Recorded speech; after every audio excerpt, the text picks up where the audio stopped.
Ya. Bismillahirrahmanirrahim. Hmm. Assalamualaikum warahmatullahi taala wabarakatuh. Eh, Selamat malam semuanya. Salam sejahtera untuk kita semua. Semoga kita senantiasa diberikan kesehatan dan keberkahan. Amin. Yang terhormat Bapak Raples Ginting SEMAK selaku Ketua Umum ICMA. Yang terhormat Bapak Nanang Setiawan SEMAK dari Institut Agama Islam Al-Fatimah Bojonegoro. Yang terhormat Bapak Tresius Renal Suganda SEMSI PhD dari Universitas Macru. Yang terhormat Bapak Ibu sekalian peserta webinar. Yang terhormat Ketua Panitia webinar dan seluruh panitia webinar ini. Pada hari ini Rabu 15 Juli 2026 kita akan mengadakan webinar dalam rangka kegiatan Disnatalis ITMA yang keempat dengan judul Scopus Q1 Mystery, Rahasia Publikasi Riset Kuantitatif High Impact dengan narasumber Bapak Nanang Setiawan dan moderator Bapak Rena. Selanjutnya terlebih dahulu, mari kita nyanyikan lagu Indonesia Raya.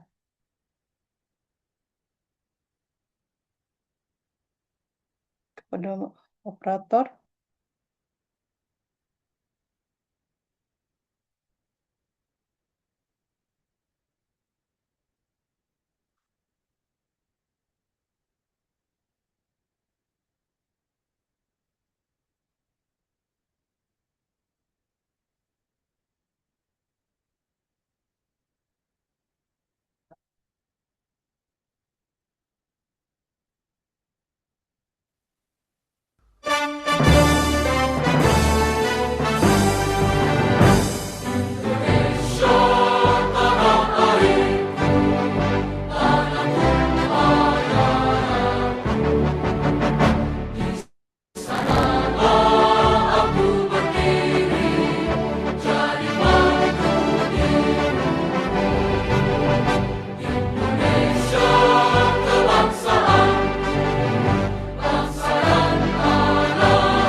Terima kasih. Selanjutnya akan dibacakan profil ISMA. Kami persilahkan kepada yang terhormat Ibu Wiwit Irawati SEMAK. Waktu kami persilahkan.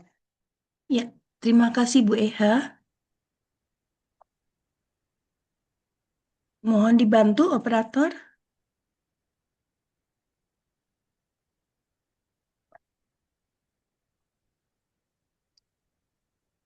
Ya, selamat malam Bapak Ibu semua. Berikut adalah profil dari ICMA, Ikatan Cendekiawan Muda Akuntansi, yang mempunyai slogan Bersatu, Bersinergi, dan Berkolaborasi. Next, please. Ya, sambutan Ketua Umum ICMA nanti akan diberikan langsung oleh Pak Raffles. Jadi ini, next. ICMA dimulai pada tahun 2018, yakni ada pembuatan WAK, WA Group Dosen Muda Akuntansi yang kemudian berlanjut pada tahun 2021 ada penandatanganan akte notaris dan IJMA dilahirkan di Universitas Tanjung Pura Pontianak. Setahun berikutnya diadakan Disnatalis IJMA yang pertama di Universitas Pancasila Jakarta. Kemudian Disnatalis berikutnya yang kedua di BINUS University Alam Sutera Tangerang dan tahun 2024 diadakan Disnatalis IJMA yang ketiga di UPN Veteran Yogyakarta. Tahun lalu baru saja diselenggarakan Disnatalis IJMA yang keempat di Universitas Katolik Dharma Cendika Surabaya. IJMA mempunyai visi menjadi organisasi yang mampu mewujudkan generasi dosen muda profesional dan kompeten di bidang akuntansi untuk mengembangkan ide dan inovasi terkini dalam melaksanakan tridharma perguruan tinggi dan mampu melahirkan bibit unggul sebagai generasi penerus bangsa dalam membangun dan memajukan bangsa Indonesia. Visi ini dicantumkan di dalam misinya, ada 8 misi. Yang pertama, memperlengkapi dosen akuntansi dalam pelatihan profesional dosen dalam menjalankan tridharma perguruan tinggi yang beriman dan bertakwa kepada Tuhan Yang Maha Esa.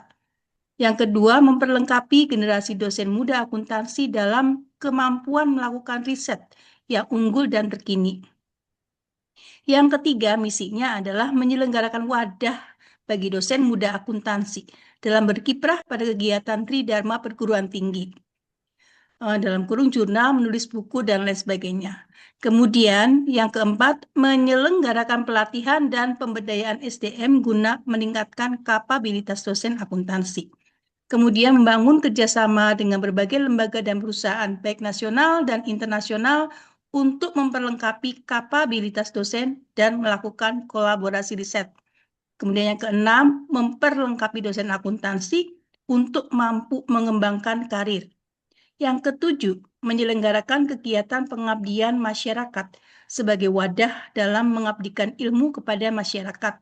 Dan yang kedelapan, menyelenggarakan wadah dalam melahirkan bibit unggul sebagai generasi penerus bangsa. IJMA mempunyai banyak program kerja yang meliputi kegiatan secara daring maupun kegiatan secara luring. Berikut adalah kegiatan-kegiatan IJMA yang diadakan secara luring, sebagaimana bisa disimak di dalam layar. Disnatalis, ini Disnatalis yang tahun kemarin ini. Hijau di Universitas Dharma Cendika, Surabaya. Kemudian program kerja IJMA banyak, ada kuliah umum, kemudian ada program mentoring penelitian. Lanjut. Kemudian skalanya juga tidak hanya nasional, tapi juga internasional dengan narasumber dari negara-negara luar. Ada Prof. Cindy, kemudian ada Prof. Susela, dan juga program kerja lainnya. Banyak ya.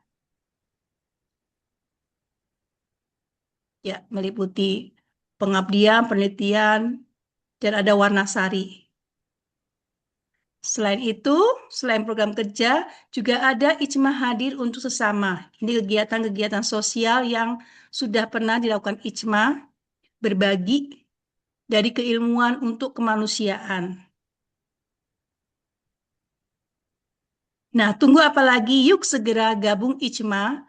Bisa menghubungi kontak person di sini, ada Bu Dwirani Fauzi Lestari dengan nomor telepon yang tertera, dan juga bisa melalui website IJMA, dan ada sosmed lainnya. Mari bergabung sekarang. Narah hubungnya ada juga Pak Imade Widi Hartawan. Dan juga bisa diraih melalui ijmanasional@gmail.com. Mari Bapak Ibu semua bergabung dalam keluarga besar Ikatan Cendekiawan Muda Akuntansi IJMA. Terima kasih. Saya kembalikan kepada Bu Eha. Terima kasih, Monggo, Ibu. mari. Ya, untuk selanjutnya, hadirin yang kami muliakan, marilah sama-sama kita dengarkan sambutan dari Ketua Umum IJMA yang akan disampaikan oleh yang terhormat Bapak Raffles Ginting, SE, MAK. Kepada Bapak Raffles Ginting, kami persilahkan. Ya, suara saya apakah terdengar Ibu Eha? Terdengar, Pak. Iya, selamat malam Bapak Ibu yang terkasih. Pertama-tama marilah kita panjatkan puji dan syukur kehadirat Tuhan Yang Maha Esa. Atas berkat dan rahmatnya kita dapat berkumpul melalui media virtual Zoom pada hari ini, 15 Juli 2026, untuk bersama-sama melaksanakan rangkaian pekan webinar Rabu dalam rangka Disnatalis yang kelima. Nah, topik pada malam hari ini sangat menarik Bapak Ibu, ya.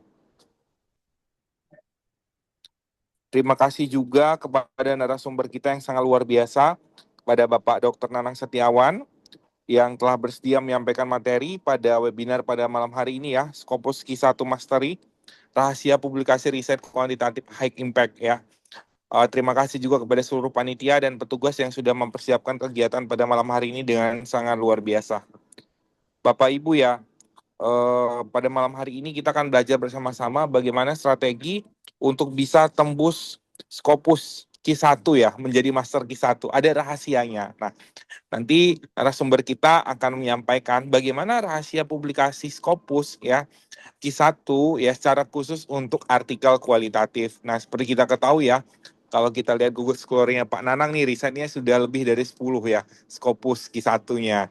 Nah, nanti beliau akan sharing bagaimana bisa menjadi master publikasi ya, secara khusus kuantitatif ya.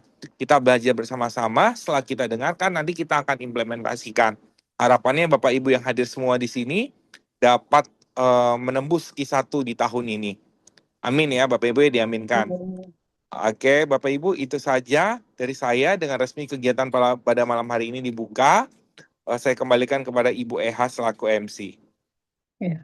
Terima kasih, Pak Raffles Ginting, atas sambutannya. Untuk selanjutnya, hadirin sekalian, mari kita panjatkan doa agar pelaksanaan webinar ini dapat berjalan dengan baik dan lancar.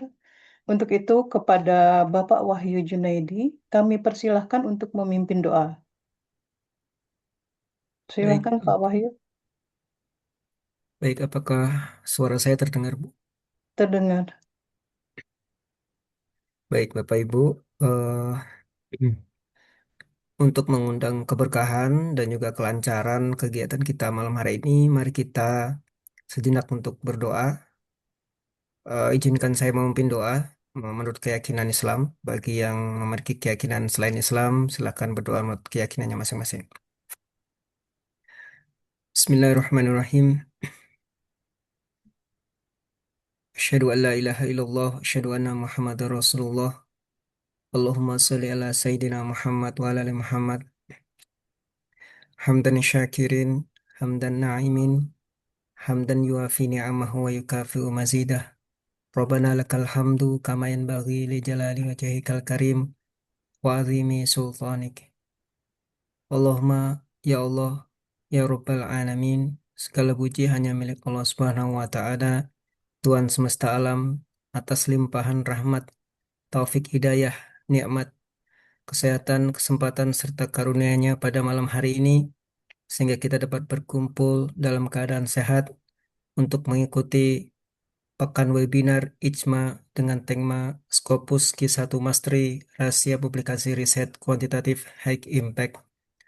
Salawat serta salam semoga tercurahkan kepada junjungan kita Nabi besar Muhammad Sallallahu Alaihi Wasallam beserta seluruh keluarga, sahabat, dan pengikut beliau hingga akhir zaman. Ya Allah, ya Rahman, ya Rahim, pada malam yang penuh keberkahan ini, kami menengadahkan tangan dan hati kepadamu. Kami memohon limpahan rahmat, ridho, dan keberkahan-Mu. Jadikanlah majelis ilmu ini sebagai majelis yang Engkau cintai, yang dipenuhi dengan ketenangan, kebermanfaatan, dan menjadi sebab bertambahnya ilmu, amal, serta keberkahan bagi kami semuanya. Ya Allah, yang Maha Mengetahui, bukakanlah pintu-pintu ilmu dan hikmah bagi seluruh peserta webinar ini. Karuniakan kepada kami pemahaman yang benar, kecerdasan dalam berpikir, kejujuran dalam meneliti, ketekunan dalam belajar, dan keistiqomahan dalam berkarya. Jadikan kami insan-insan yang mampu menghasilkan penelitian yang berkualitas, bermanfaat bagi masyarakat, serta memberikan kontribusi yang nyata bagi kemajuan ilmu pengetahuan pendidikan, dan peradaban. Ya Allah, jauhkanlah kami dari sifat malas, putus asa, dan rasa sombong terhadap ilmu. Anugerahkanlah kepada kami ilmu yang bermanfaat, rezeki yang halal dan berkah, hati yang ikhlas, dan serta amal yang Engkau terima. Rabbil firlana wali walidaina warhamhuma kama rabbayana sigoro. Ya Allah, sayangilah kedua orang tua kami sebagaimana mereka telah menyayangi dan membesarkan kami sejak kecil. Ya Allah, lindungilah kami, keluarga kami, bangsa kami, semuanya daripada musibah, fitnah, bencana, penyakit, dan segala keburukan yang tampak maupun yang tersembunyi. Ya Allah, janganlah Engkau palingkan hati kami setelah Engkau memberikan petunjuk kepada kami. Rabbana atina fid dunya hasanah wa fil akhirati hasanah wa qina adzabannar. Subhana rabbika rabbil izzati amma yasifun wa salamun alal mursalin walhamdulillahi rabbil alamin. Wassalamualaikum warahmatullahi wabarakatuh. Terima kasih. Waalaikumsalam warahmatullahi wabarakatuh. Terima kasih kepada Bapak Wahyu Junaidi yang telah memimpin doa. Mudah-mudahan acaranya akan berjalan dengan lancar ya. Untuk selanjutnya akan saya bacakan tata tertib peserta pekan webinar IJMA hari Rabu ini. Yang pertama, peserta wajib hadir, tepat waktu, dan menggunakan nama lengkap. Yang kedua, mikrofon wajib mute selama pemaparan materi, dilarang melakukan screen sharing atau mengganggu jalannya acara tanpa izin dari panitia. Yang keempat, gunakan bahasa yang sopan dan profesional. Kelima, pertanyaan disampaikan melalui chat atau raise hand sesuai arahan moderator. Webinar direkam untuk dokumentasi. Link absensi dibagikan saat acara dan tidak dikirim ulang. Dan yang kedelapan, sertifikat bersifat berbayar senilai Rp30.000 satu diberikan bagi peserta yang memenuhi seluruh ketentuan dari absensi, pembayaran, dan evaluasi. Terima kasih atas perhatian dan kerjasamanya. Kemudian selanjutnya, selain ini akan dibacakan warta IJMA kepada moderator.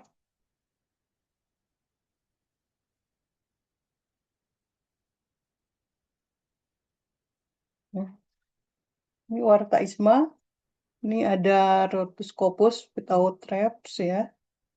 Kemudian ada Rhodoscopus without wrap integrity strategy and smart academic publishing.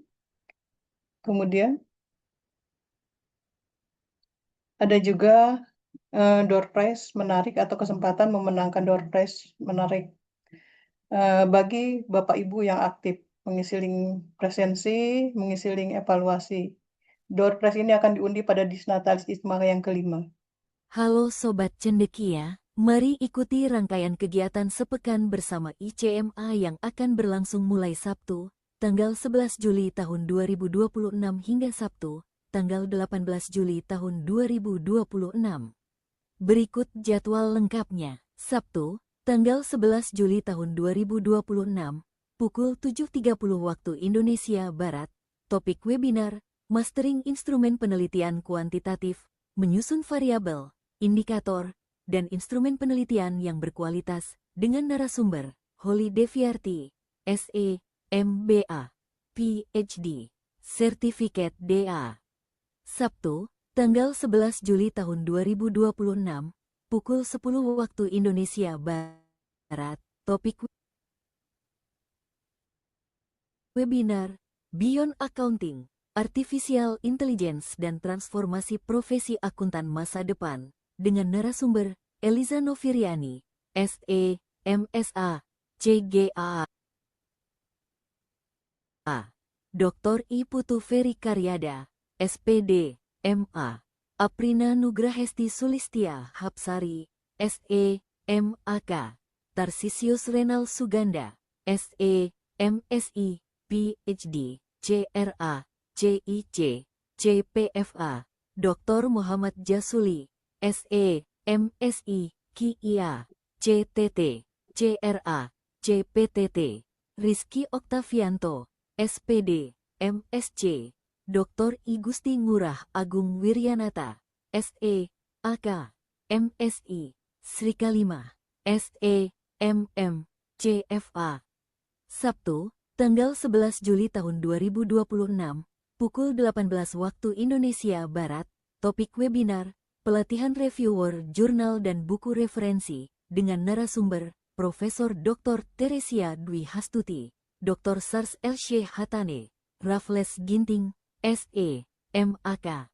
Rabu, tanggal 15 Juli tahun 2026, pukul 18 waktu Indonesia Barat, topik webinar, Scopus Q1 Mastery, Rahasia Publikasi Riset Kuantitatif High Impact, dengan narasumber, Dr. Nanang Setiawan, SE, MAK. Jumat, tanggal 17 Juli tahun 2026, pukul 18 waktu Indonesia Barat, topik webinar, Unlock Your Future, Strategi Jitu Meraih Skor TOEFL Impian, dengan narasumber, Dr. Christina Sidupa. Jangan lewatkan kesempatan yang baik ini. Sampai bertemu di Arta ICMA selanjutnya. Ya, terima kasih. Untuk selanjutnya kita adakan sesi foto bersama ya. Kepada operator mohon dibantu.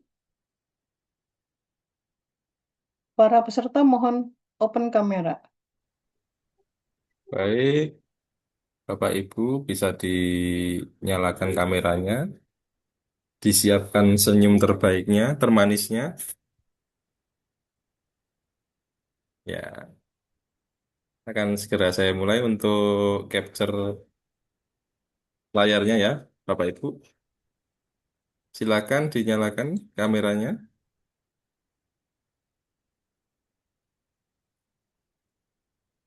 Satu, dua, tiga.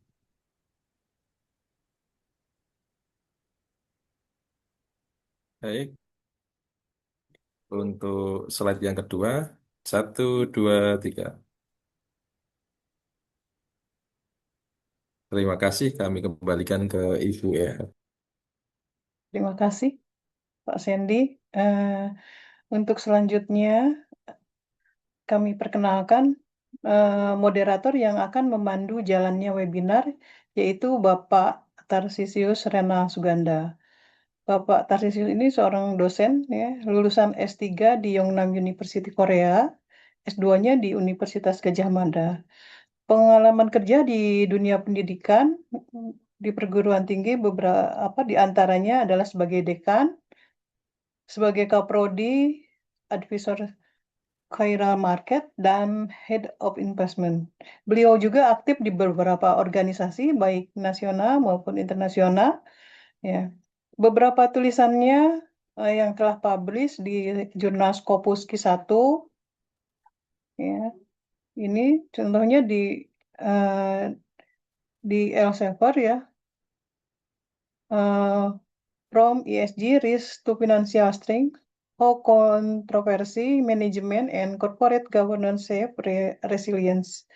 Ini berbicara tentang tentang bagaimana mengelola kontroversi dan penerapan tata kelola perusahaan yang baik dapat mengurangi resiko ESG, environmental, sosial, dan governance, sehingga nanti akan meningkatkan kekuatan keuangan dan ketahanan perusahaan. Ini bisa tembus ya. Kita nanti belajar dengan ini sekaligus walau moderator nanti bisa bantu juga belajar.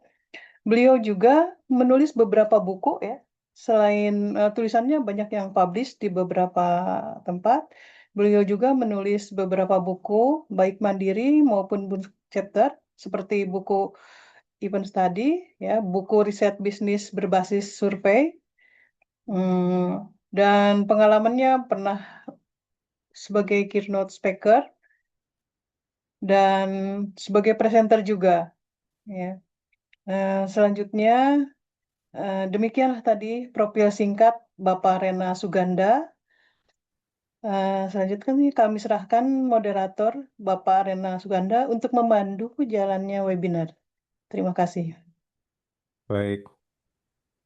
Selamat malam Bu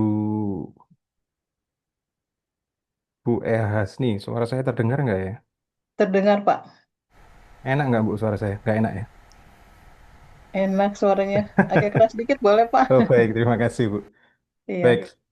Assalamualaikum warahmatullahi wabarakatuh. Selamat malam, Waalaikumsalam salam warahmatullahi sejahtera wabarakatuh. bagi kita semua.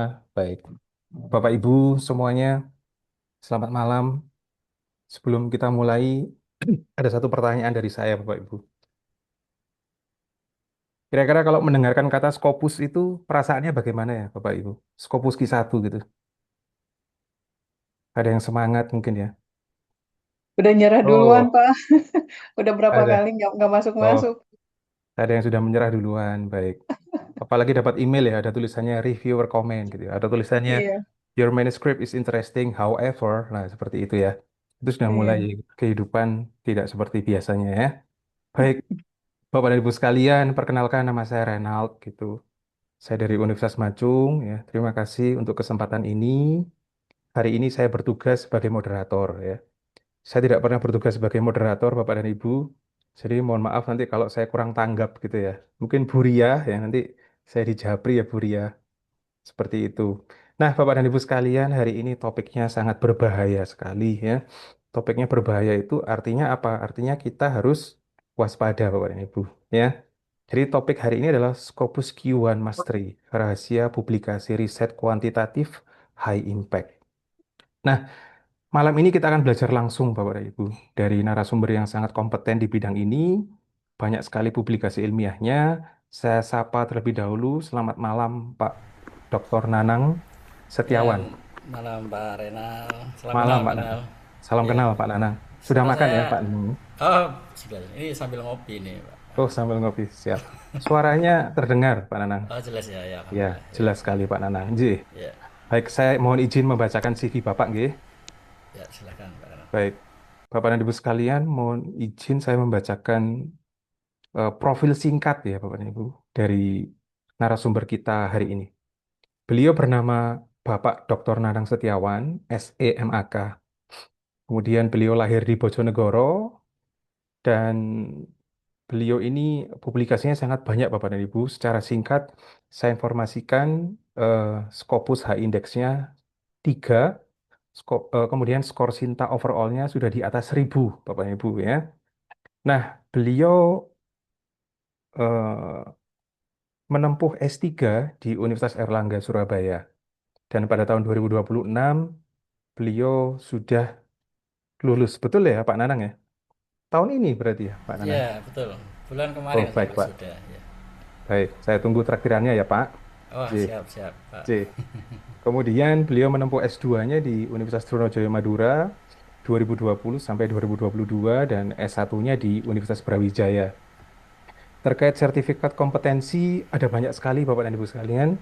Beberapa sertifikat kompetensi dikeluarkan oleh BNSP seperti Certified Syariah Fintech, kemudian Certified Tour Leader, kemudian penyelia halal SDM UKM, manajer toko retail UKM. Kemudian ada sertifikasi yang baru, yaitu sertifikasi pembimbing manasik haji profesional Kementerian Agama, kemudian ada sertifikasi pendamping proses produk halal. Ini juga dari Kementerian Agama RI. Nah, terkait riwayat pekerjaan, beliau adalah dosen tetap pada Fakultas Ekonomi dan Bisnis Islam di Institut Agama Islam Al-Fatimah Bojonegoro, mulai tahun 2022 sampai sekarang ya. Kemudian saat ini pun beliau adalah kepala cabang PT Margi Suci Minarva, yaitu perusahaan penyelenggara ibadah umroh dan haji khusus. Beliau pun sekarang ini adalah owner dan founder dari PT Alvaros Group Indonesia, perusahaan yang bergerak di bidang F&B, food and beverage, laundry, and Muslim fashion. Ya. Kemudian beliau juga pernah berkiprah di Astra International Tbk selama kurang lebih 13 tahun, Bapak dan Ibu. Untuk pengalaman yang lain, Bapak Dr. Nanang adalah pembimbing ibadah haji khusus ya, di PT Margi Suci Minarva, kemudian pembimbing ibadah haji reguler. Ini terkait Kloter Sub 67 Bojonegoro ya. Terkait pengalaman organisasi, banyak sekali pengalaman organisasi yang diikuti beliau. Yang paling fresh ini adalah A. Beliau adalah anggota bidang publikasi ilmiah di ICMA. Jadi Ikatan Cendekiawan Muda Akuntansi, beliau adalah anggota bidang publikasi ilmiah. Kemudian sebelumnya beliau adalah bendahara umum di Pondok Pesantren Ibnu Abbas Bojonegoro. Untuk award atau prestasi sangat banyak ya Bapak dan Ibu sekalian. 2025 beliau adalah juara satu Lomba Desain Riset Akuntansi.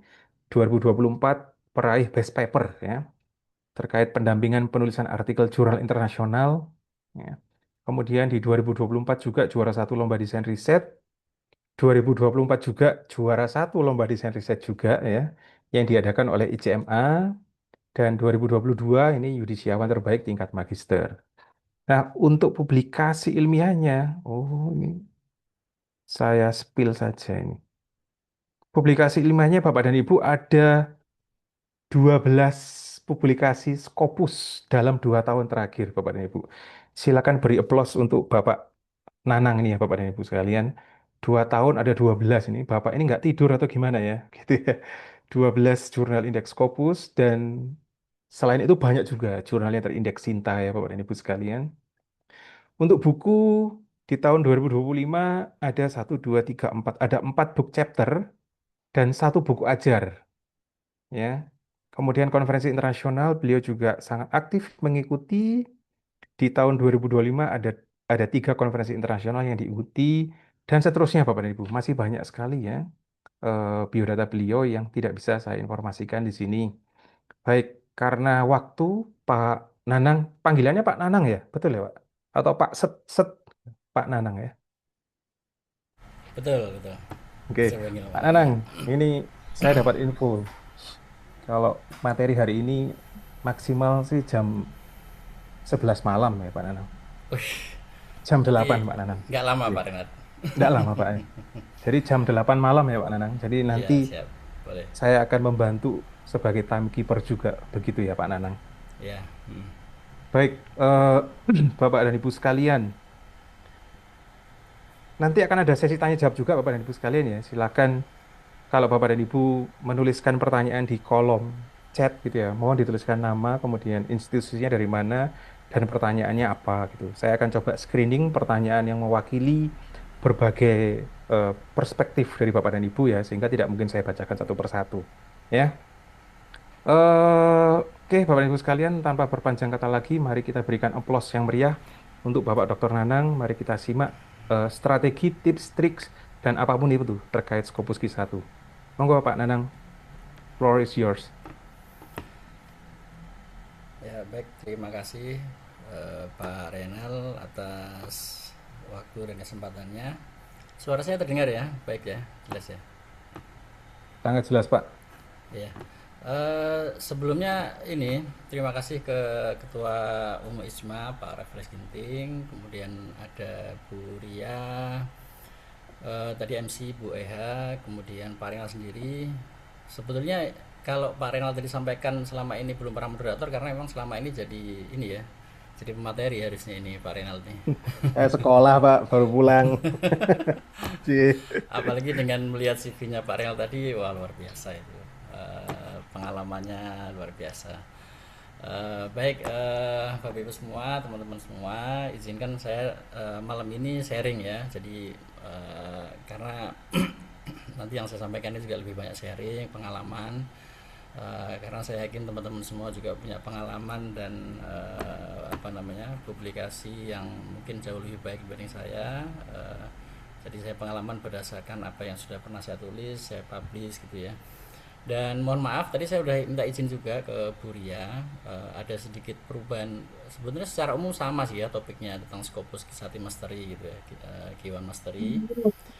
Cuman ini akan saya fokuskan terkait dengan ide penelitian. Kenapa? Karena untuk mengawali publikasi, untuk kita bisa membuat publikasi yang berimpact ya, high impact itu diawali dengan ide penelitian. Ini berdasarkan apa yang saya lakukan. Jadi kalau tadi Pak Renal tadi sampaikan ketika mendengar Q1 itu seperti apa, banyak yang nyeri tadi ya. Ada yang nyeri, ada yang sulit, ada yang susah gitu. Nah, kalau saya ingin membuat itu menjadi yang mudah gitu. Jadi bagaimana sih kita menemukan ide penelitian dengan mudah. Jadi jangan menganggap itu menjadi sulit lagi, jangan membuat itu menjadi suatu yang kompleks atau suatu yang sulit gitu ya. Jadi bagaimana kita publikasi itu dengan cara yang mudah gitu. Jadi kita ingin merubah mindset gitu. Kita malam ini kita akan belajar menggunakan phenomenon based research. Jadi penelitian berbasis fenomena, dan itu 12 paper saya yang sudah terpublikasi semuanya berdasarkan fenomena. Jadi apalagi kalau teman-teman yang mungkin praktisi ya, bukan murni akademisi yang sudah banyak berkecimpung di dunia praktisi, kemudian menjadi, kalau kita accounting kan kebanyakan jadi accountant atau mungkin auditor gitu ya, atau menjadi manajer keuangan di perusahaan. Jadi ini insya Allah akan banyak membantu. Baik, ini sedikit tadi sudah disampaikan oleh Pak Renal. Jadi saya mungkin bukan murni akademisi, karena memang memasuki dunia akademisi itu baru 3 tahun terakhir, dan itu pun juga masih belum full ya, karena ketika saya masuk dunia akademisi kemudian lanjut S3, jadi belum full ngajar, dan jam kerja pun masih belum terlalu banyak. Kemudian saya lebih banyak dulunya background saya di perusahaan, di Astra ya, jadi manajer. Kemudian saat ini juga menekuni dunia entrepreneurship, dunia usaha, di macam-macam nih background saya gitu ya, bukan hanya akademisi gitu. Kemudian kalau ngelihat sertifikat kompetensi, saya mungkin kalau kompetensi atau sertifikat terkait accounting malah belum sama sekali belum ada. Jadi saya lebih banyak di PHU ya, terkait dengan haji dan umroh. Kemudian terkait dengan hal tour leader dan sebagainya, karena memang saat ini mungkin baru akan menekuni dunia accounting.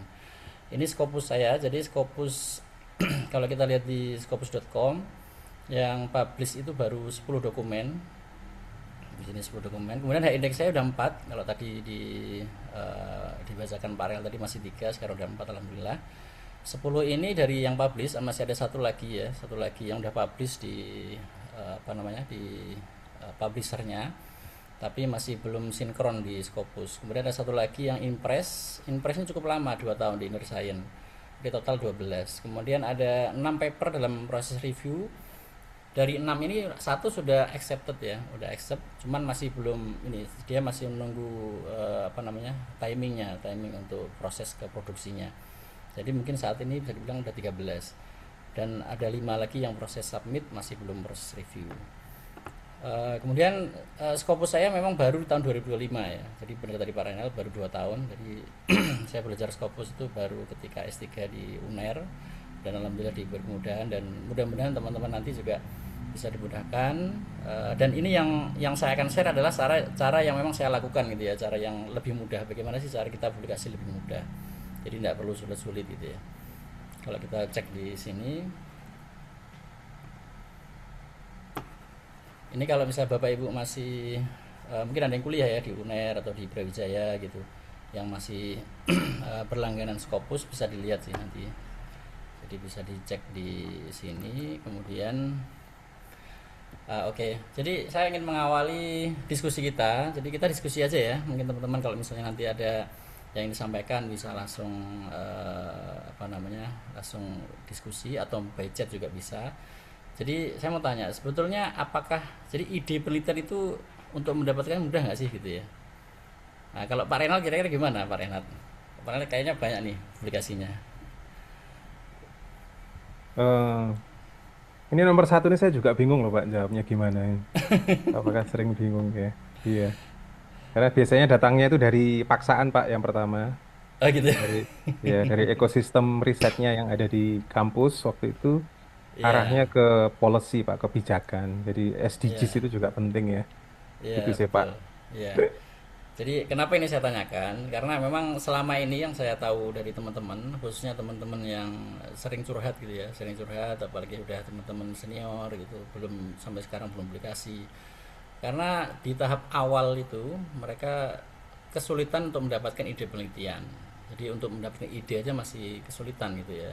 Apalagi nanti setelah ide itu kan baru nanti menulisnya seperti apa, metodologinya seperti apa, bagaimana cara olah data, kemudian bagaimana nanti menuliskan data, analisa, diskusi dan sebagainya. Jadi ide itu sebenarnya di tahap awal gitu.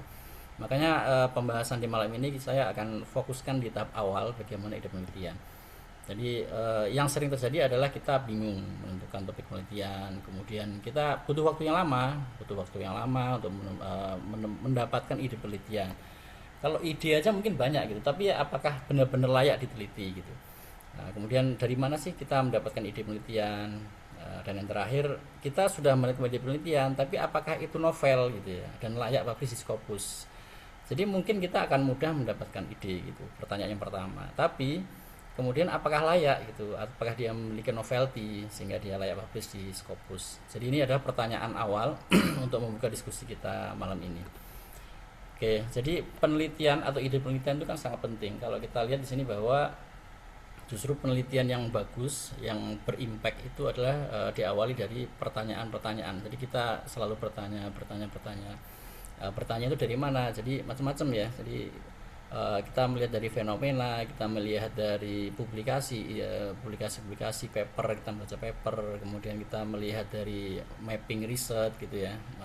Jadi dari situ kita akan muncul pertanyaan-pertanyaan gitu, sehingga nanti akan memunculkan ide penelitian. Jadi penelitian adalah fondasi dari sebuah publikasi berkualitas.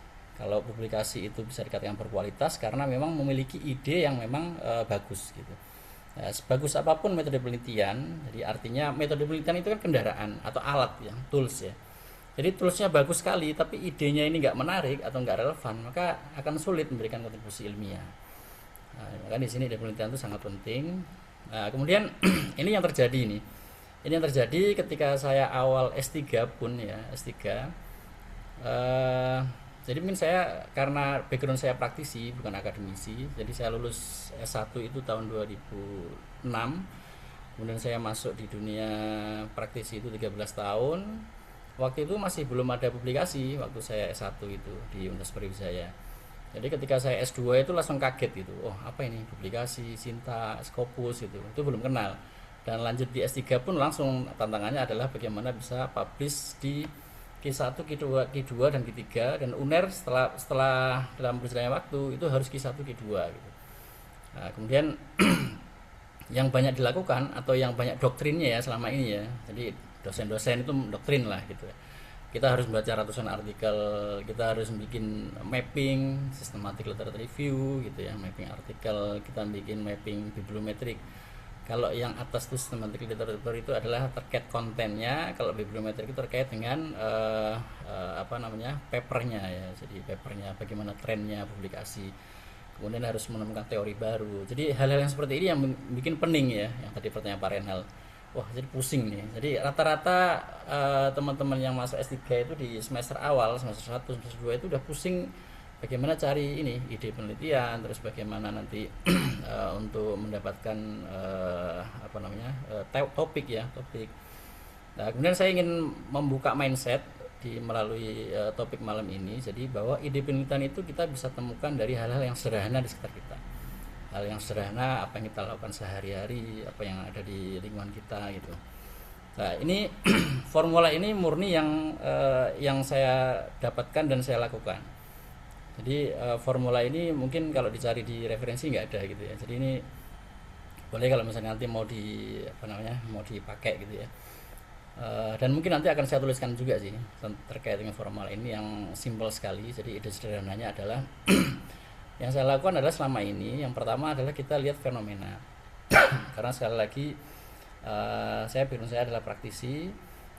Saya pernah di perusahaan, kemudian saya sekarang juga di dunia haji dan umroh, kemudian saya juga di dunia UMKM, kemudian saya juga sekarang di dunia akademisi di pondok pesantren ya. Sekarang kampus saya itu basicnya adalah base-nya adalah pesantren.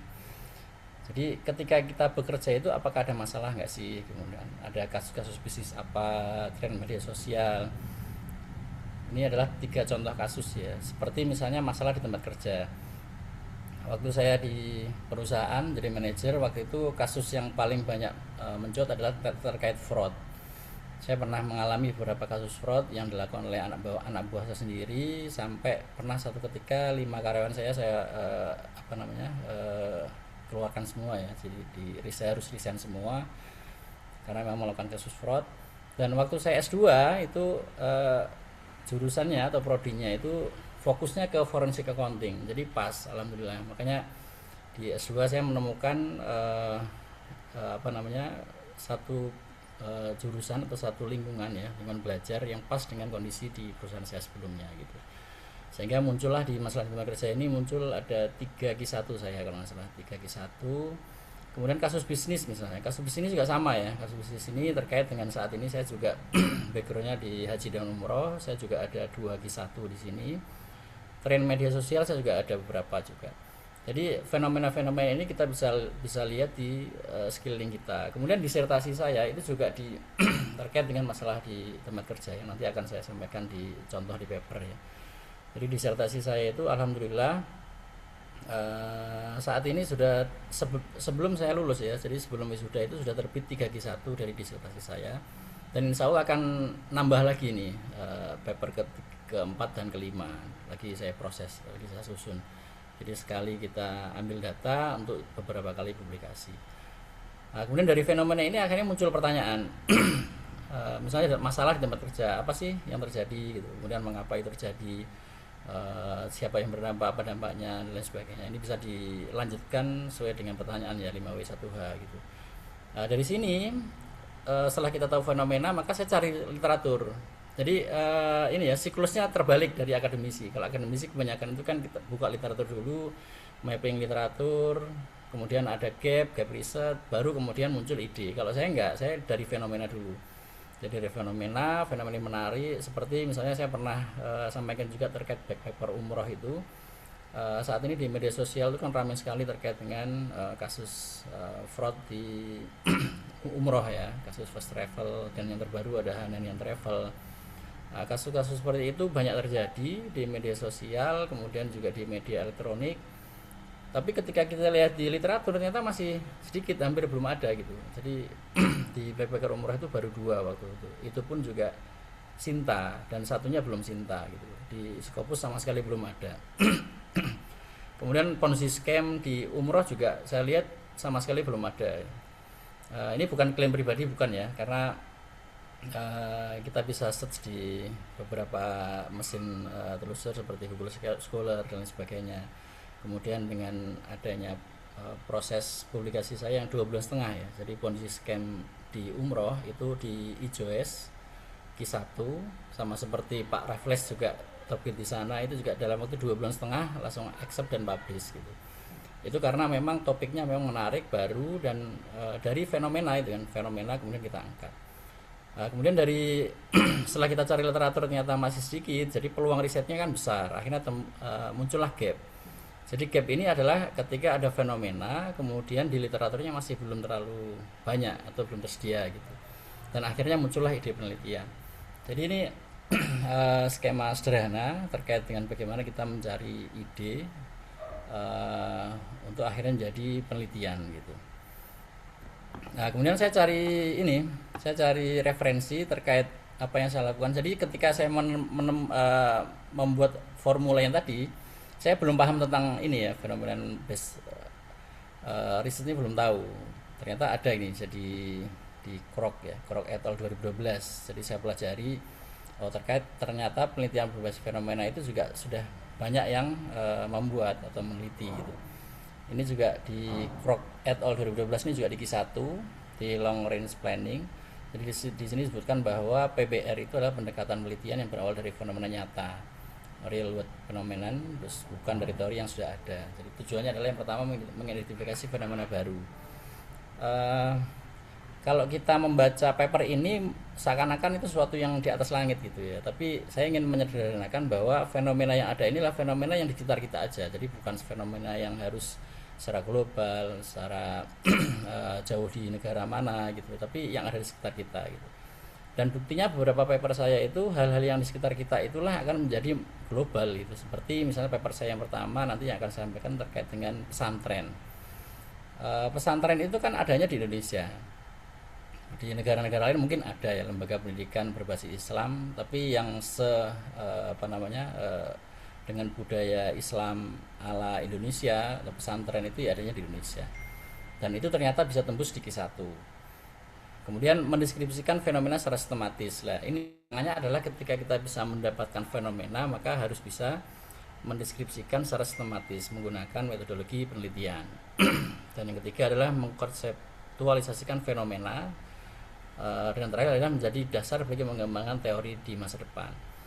Ya mungkin tidak sampai ke teori ya, tapi intinya kita ingin memberikan bukti empiris terkait dengan fenomena tadi. Berdasarkan Koch et al. 2012 ini ada beberapa tahapan. Beberapa tahapan ini juga ketika saya baca ini lebih kompleks ya dibandingkan dengan yang saya buat. Jadi lebih kompleks. Jadi ada proses identifikasi, proses explore, ada desain, theorize, kemudian sintesis. Ini ada beberapa, nanti bisa dibaca. Jadi intinya adalah, jadi yang pertama itu kita ingin mengidentifikasi fenomena yang unik atau menarik, apa yang ada di sekitar kita. Salah satunya adalah misalnya paper saya yang terkait dengan fraud di dunia kerja tadi, itu benar-benar murni yang saya alami.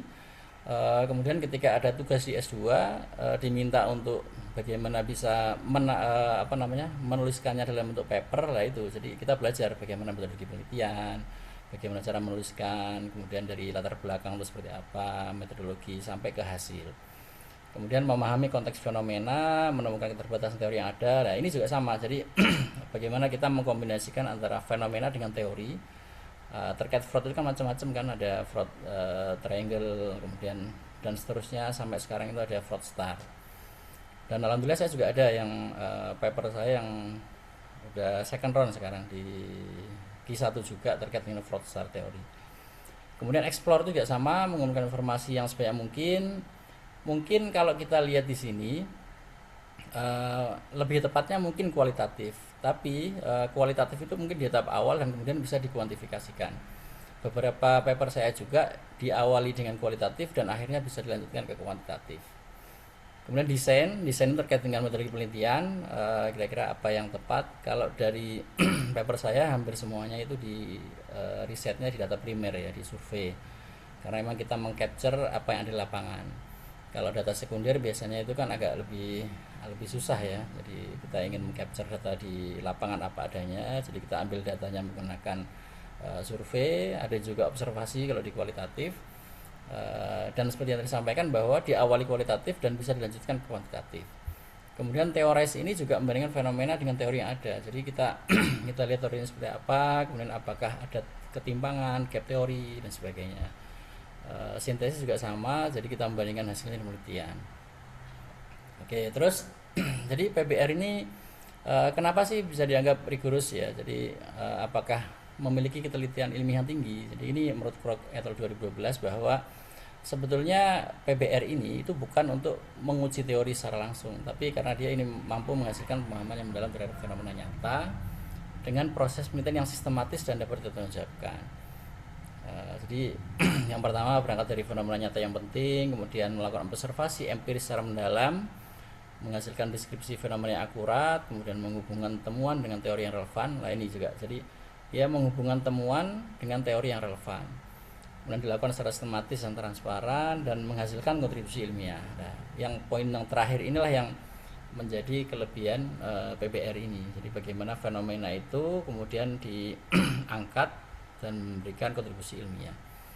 Ini ada perbedaannya. Jadi kalau dia base-nya dari teori itu berawal dari teori, kalau fenomena itu dari fenomena. Kemudian kalau teorinya itu berdasarkan atau menguji hipotesis, fenomena itu mengeksplorasi fenomena. Tapi sekali lagi yang bagian yang kedua ini kita pertama mengeksplorasi kan kualitatif ya, dan kemudian bisa dilanjutkan ke menguji hipotesis dan seterusnya. Oke, mungkin kita langsung bahas langsung ya di contoh paper saya, jadi biar lebih mudah memahami. Paper yang pertama ini barusan terbit 10 Mei 2026 baru terbit ini di Q1. Ini kita bisa lihat di sini. International Journal of Educational Management. Ini kalau kita lihat di education-nya 85% Q1, business management accounting-nya 71% Q2. Tapi secara umum dia masuk ke Q1. Oke. Kalau kita lihat di sini udah muncul ini ya jurnalnya ya, PDF. Sudah Pak, sudah muncul. Oke. Kalau kita baca sekilas sebetulnya konsep ini konsep yang sangat sederhana sih. Jadi kita ingin mengcapture bagaimana kondisi atau kita melihat fenomena academic dishonesty.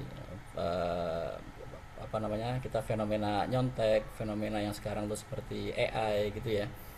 AI, dan ini banyak banyak banyak publikasi yang terkait ini. Ide saya muncul untuk yang ini ya, untuk paper ini itu sebenarnya simple, sederhana. Jadi waktu saya buka Google Scholar, banyak publikasi tentang academic dishonesty. Kemudian saya lihat berita-berita itu, berita di medsos di mana itu. Sekarang kondisi yang cukup memprihatinkan kan. Jadi banyak pelajar yang, jadi intinya gini, sekarang nyontek itu bukan sesuatu yang apa namanya, sesuatu yang malu atau sesuatu yang jelek, atau mungkin orang itu menyontek itu nggak malu lagi gitu. Beda dengan zaman saya dulu waktu saya sekolah. Waktu saya sekolah itu nyontek itu kita malu gitu, apalagi ketahuan itu benar-benar kita tuh tutupin gitu. Sama dalam Islam itu kan begitu, sesuatu yang dosa itu akan malu kan, itu naluriahnya begitu. Tapi kondisi sekarang kalau kita lihat di medsos di mana itu, orang nyontek itu udah biasa aja gitu. Nah, itu padahal itu kan sesuatu yang menyimpang kan, menyimpang. Jadi itu fenomena gitu. Banyak mungkin di televisi atau di medsos gitu. Fenomena itu cukup menarik menurut saya sih, menurut saya cukup menarik. Kemudian di kita lihat, kemudian saya gini, kalau saya mengambil ini kan akhirnya muncul ide kan, saya mengambil ide kalau academic dishonesty itu di mahasiswa atau kemudian di sekolah umum atau mungkin di kalangan yang umum itu kan sudah umum, sudah banyak penelitian kan. Saya di Google Scholar konteksnya di mana. Nah, karena sekarang saya di pesantren, wah kayaknya ini kalau misalnya kita ambil datanya dari pesantren gimana ya gitu. Nah, pesantren itu kan sesuatu yang lokal kan, lokal. Tapi bagaimana menjadi global gitu. Nah, itu tantangannya bagaimana kita menyajikan ide dasar itu, ide yang dasar yang kita awalnya sesuatu yang ada di sekitar kita, yang fenomena itu kemudian menjadi global ya. Jadilah tulisan ini gitu. Nah, di sini saya ambil datanya itu dari dari ini pesantren, jadi santri-santri itu kita ambil datanya. Santri itu juga kita ambil datanya nggak pakai HP karena jarang pesantren yang santri itu pakai HP. Jadi kita pakai ini aja, pakai hard copy gitu. Nah, di sini terkait dengan tadi fenomena ya, jadi riset fenomena. Jadi di introduction itu kita paling banyak itu mengungkapkan tentang fenomena. Jadi berbeda dengan penelitian berbasis teori, biasanya itu diawali dengan teori atau mungkin gap riset gitu. Kalau di sini hampir semua paper saya itu diawali dengan fenomena gitu, fenomena apa yang ada di lapangan. Kalau di sini saya angkat isu tentang academic dishonesty, kemudian di sini fenomena-fenomena di Indonesia, kemudian di sini saya kasih biar secara global. Jadi ini yang menjadi menarik, kenapa ini diterima di Scopus, karena muatannya di sini ya, muatan di introduction-nya kita bukan hanya kondisi yang di Indonesia atau secara lokal, tapi juga secara global. Di sini kita awali di Indonesia, kemudian kita tambahkan fenomenanya di United States. Kemudian saya tambahin lagi juga in the United Kingdom.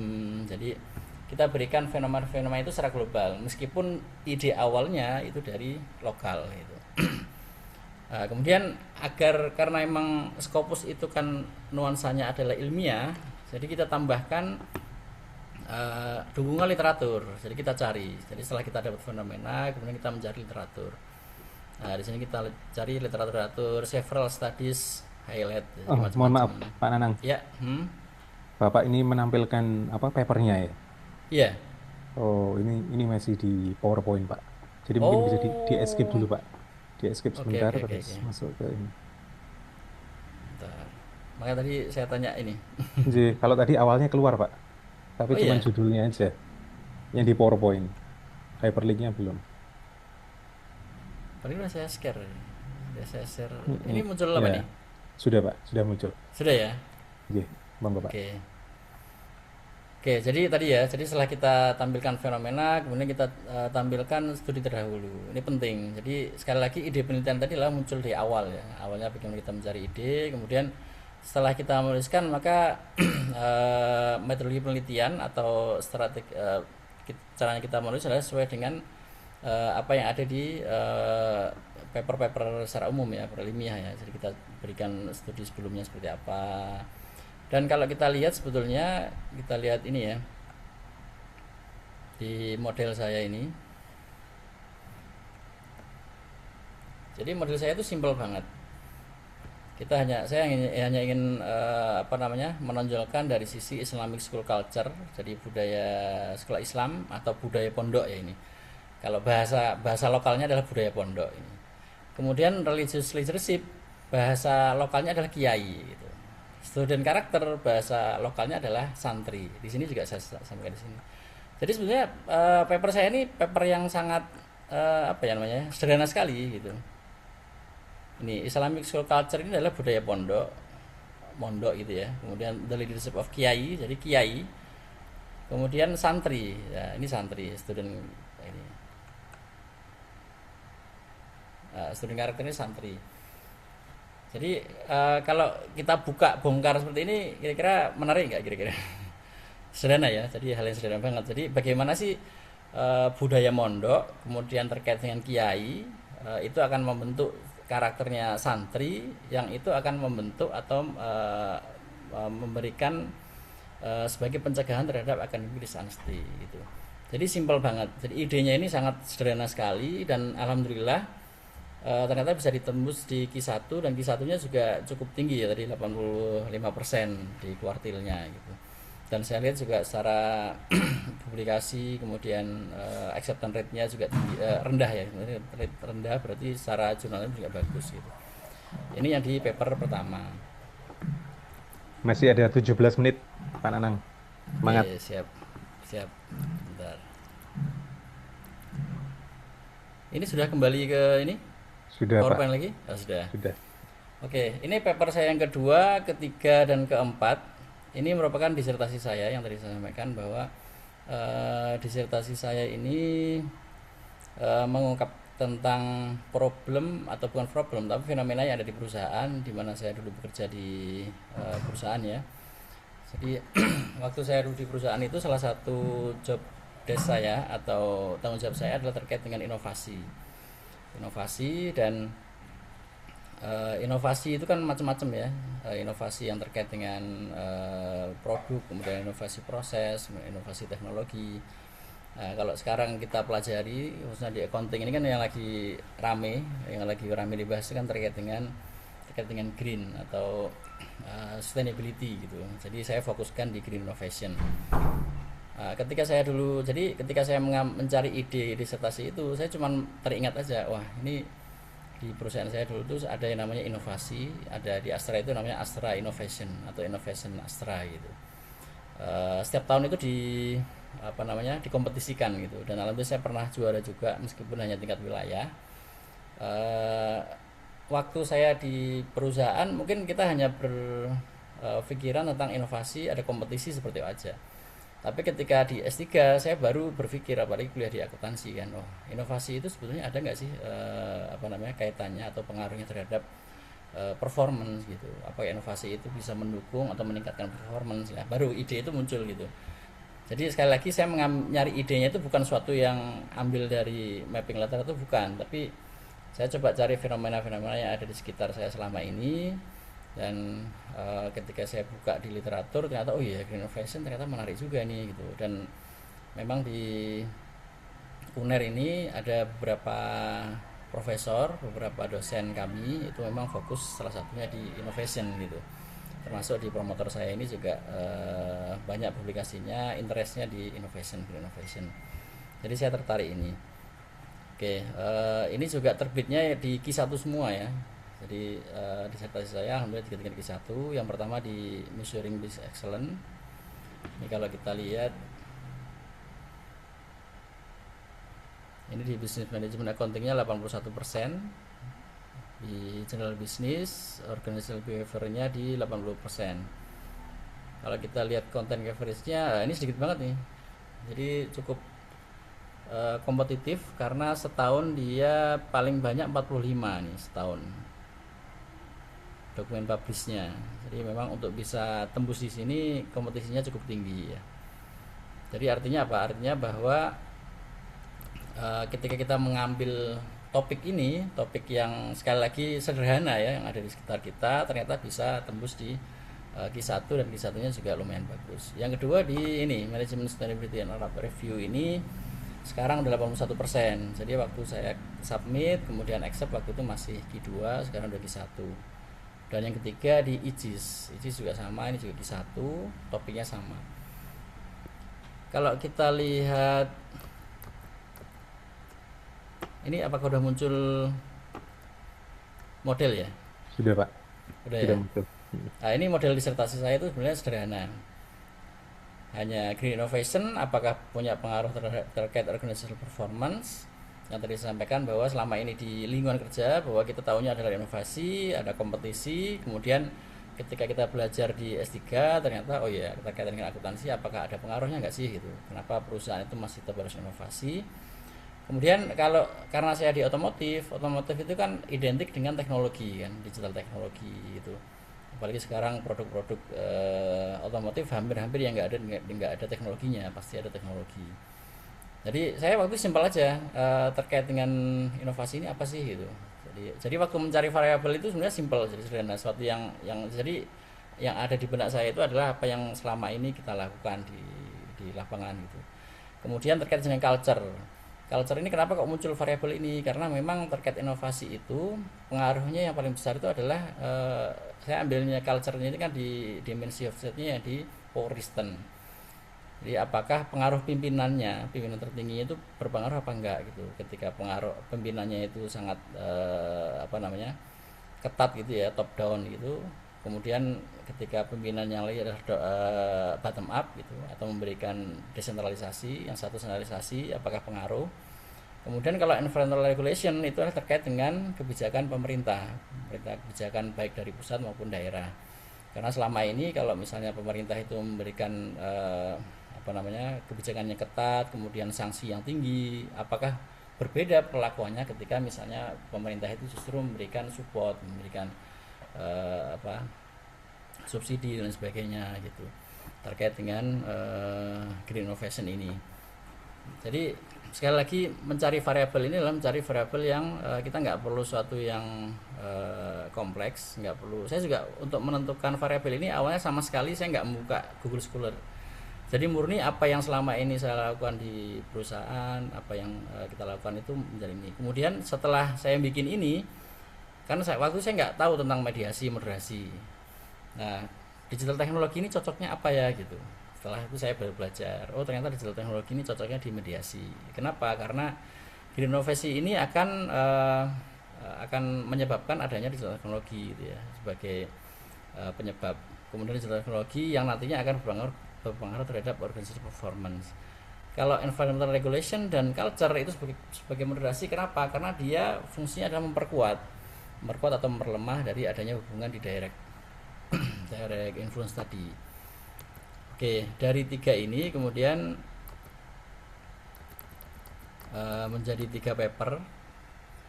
Paper yang pertama saya ambil XY-nya, ini XY-nya, kemudian satu ambil di moderasi yang pertama. Kemudian paper yang kedua ini XY dan moderasi yang kedua ini Power-Risten. Dan paper yang ketiga ini saya ambil di mediasinya digital teknologi. Oke, kita coba salah satu aja ya, kita buka.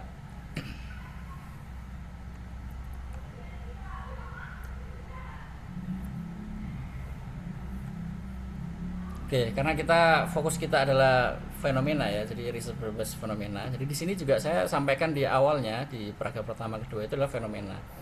Jadi yang pertama ini saya sampaikan fenomena terkait dengan sustainability lingkungan, terkait dengan climate change, kemudian degradasi lingkungan, kemudian ada kemudian kita fokuskan ke misalnya ke otomotif ya ini. Jadi terkait otomotif industri itu kan salah satu industri yang memang memberikan dampak tinggi terhadap polusi ya dari transportasi, ini CO2. Jadi ini fenomena. Jadi kita awali di paragraf pertama, kedua itu murni fenomena. Kemudian setelah kita lihat fenomena, baru kita lihat dari sisi literatur sebelumnya. Nah di sini green innovation not only contribute to sustainability dan seterusnya. Jadi di sini kita lihat dari penelitian sebelumnya. Nah, baru di sini nanti ada gap riset. Jadi perdebatan riset itu muncul di berikutnya itu. Jadi karena ini PBR, jadi phenomenon based research tadi berbasis fenomena. Jadi kita ungkapkan di awal itu adalah fenomena, kemudian kita berikan nuansa risetnya. Di sini baru riset support the influence dan seterusnya. Jadi di sini ada yang mendukung apa, yang tidak mendukung apa, kemudian muncul nanti mediasi gitu.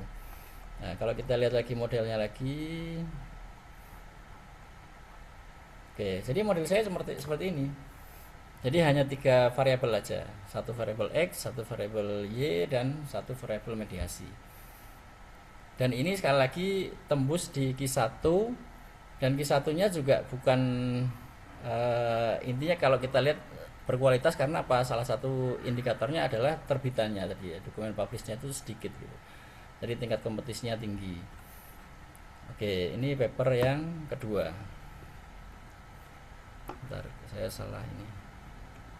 Ada 7 menit, Pak. Ya, pas. Santai saja, Pak. Iya. Oke, ini yang selanjutnya, paper yang ke berapa ini? Kelima ya. Di layar saya tertutup soalnya. Oke. Ini yang terkait dengan background saya yang saat ini, yaitu di dunia umroh dan haji ya, haji dan umroh, bahwa fenomena terkait dengan fraud atau mungkin penipuan terkait dengan umroh dan haji itu kan banyak sekali kita lihat di dunia di media massa atau mungkin di medsos gitu ya.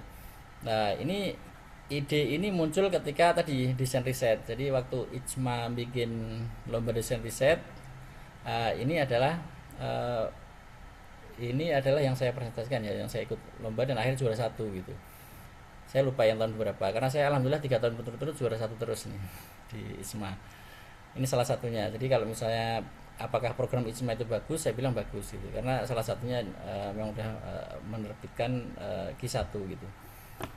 Ini di IJOIS ini sekarang udah 99%.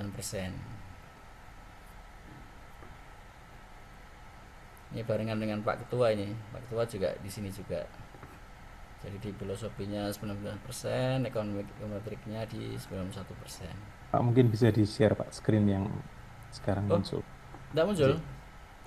Belum, Pak. Wah, ini kayaknya padahal saya sudah share-nya itu screen bukan. Ada muncul. Iya. Nah, ini sudah muncul, Pak. Nah, di sini. Jadi International of Ethics and System. Nah, kalau kita lihat di sini juga terbitannya sedikit. Ini cuma 2025 yang cukup banyak ini. Nggak tahu kenapa editornya bisa. Kalau sebelumnya di 2004 sebelumnya paling banyak 56. Jadi artinya kuartilnya kita lihat 99%, jadi hampir mendekati 100, dan memang paling tinggi kan 99 gini. Kemudian kita lihat juga dokumen publishnya juga sedikit, hanya 2005 yang 185 ini. Oke, terus kita lihat lagi.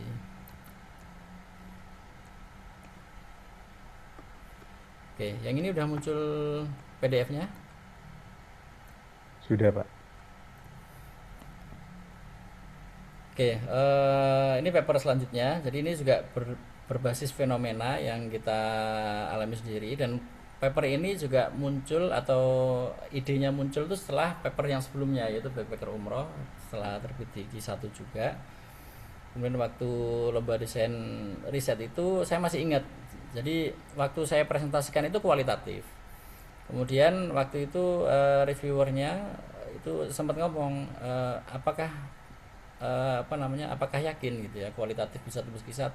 Saya bilang yakin gitu. Tapi kalau misalnya ibu memang misalnya waktu itu Bu siapa ya, saya lupa ya, jadi minta saya untuk coba dikuantitatifkan gitu. Akhirnya muncullah ide ini gitu. Jadi ide awal ya kualitatif, kemudian menjadi kuantitatif. Di sini juga sama. Jadi di awal ini juga di paragraf awal 1-2 itu terkait fenomena. Jadi ini terkait dengan, jadi karena istilah Ponzi scam ini sebenarnya udah banyak, tapi di konteks umroh itu masih baru yang pertama. Jadi paragraf pertama saya menjelaskan dulu tentang Ponzi scam. Jadi sebenarnya Ponzi scam itu apa, kemudian sebenarnya udah banyak ya, sudah banyak. Baru kemudian di paragraf kedua saya sampaikan bahwa Ponzi scam itu juga saat ini itu sudah mencakup atau masuk ke ranah dunia umroh gitu, industri umroh.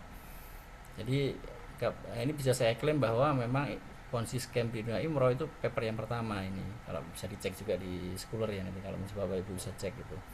Nah, di sini dikenalkan di sini, kemudian baru fenomena-fenomena kita sampaikan. Di sini ada first travel, abutur. Dan kita memberikan fenomena itu juga mencari dukungan literatur ya. Nah, dukungan literatur itu tidak harus dari jurnal, tapi bisa juga dari berita. Makanya beberapa ini juga kita dari berita. Kemudian kita lihat regulasinya apa. Dan sekali lagi kita lihat di modelnya. Nah, modelnya itu sederhana sekali. Pressure, opportunity, rationalization, ini kan fraud triangle kan. Jadi teori yang sudah mapan. Kemudian saya hanya masuk ke konteksnya di umroh.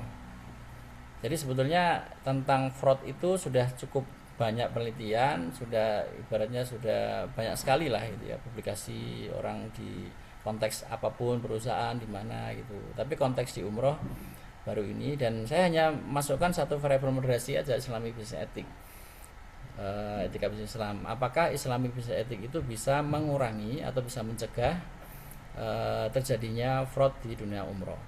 Dan hasilnya ternyata ini tidak tercapai atau nggak mendukung.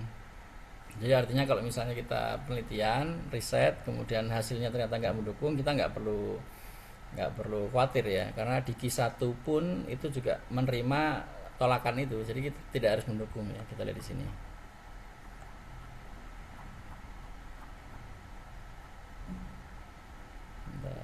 Nah, di sini. Jadi H1B, H2B, H3B-nya itu Tolak ya. ditolak, betul. Tolak. Nah, kemudian mungkin ada satu hal, kalau kita membuat topik baru ini, maka tantangan kita adalah memang membuat ini ya, instrumennya. Instrumennya itu nanti kita masuk di diskusi aja bagaimana membuat instrumen gitu. Oke. Pak Nanang, ini mohon maaf, waktunya tinggal 1 menit, Pak. Oke, terakhir.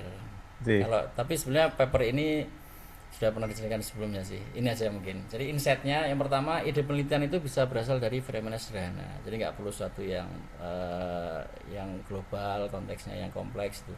Kemudian fenomena sederhana pun itu berpotensi dipublikasikan dalam Q1 jika memiliki novelty dan kontribusi ilmiah.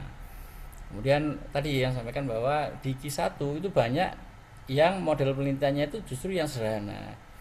Kalau kita lihat variabelnya mungkin 3-4, nggak perlu yang kompleks banyak-banyak gitu. Kemudian kita mengintegrasikan fenomena dengan research gap. Kemudian cukup 2-3 paper sebelum awal, ini juga sama penting. Jadi yang nomor berapa itu 2, 3, 4, 5 ini yang saya pakai. Jadi kita nggak perlu banyak-banyak paper sebetulnya. Jadi untuk rujukan awal itu cukup 2-3 paper, kita kuasai benar, kita baca, kita cari bagaimana analisanya, kemudian sistematikanya, kemudian baru 5-10 paper untuk research gap awal. Nggak perlu banyak-banyak. Kemudian grand teori yang tepat, kemudian metodologinya juga sederhana. Jadi semua yang paper saya itu juga sederhana, nggak perlu yang rumit-rumit lah, karena saya berpedoman bahwa tools, jadi metodologi penelitian itu hanya tools, hanya alat gitu untuk bagaimana mencari bukti empiris. Kemudian bagaimana kita membahasnya juga secara mendalam. Oke, itu aja dari saya. Terima kasih. Saya kembalikan ke Pak Renat. Baik, terima kasih Pak Nanang. Bapak Ibu sekalian, mohon kita beri aplaus ya untuk Pak Nanang atas pemaparan yang sangat menarik sekali ya. Kita tunggu ucapannya seperti ini Bapak Ibu. Love-nya, love. Itu. Baik. Sekarang saya akan mencoba memimpin. Oh, itu sudah ada love-nya, Pak. Itu. Banyak itu, Pak ya. Baik, Bapak dan Ibu sekalian, sekarang kita masuk ke sesi tanya jawab ya. Dan Bapak Ibu yang mau bertanya mohon langsung pada pokok permasalahan, tidak usah bertele-tele ya. Langsung apa yang mau ditanyakan silahkan ya. Oke, akan dimulai dari satu penanya terlebih dahulu.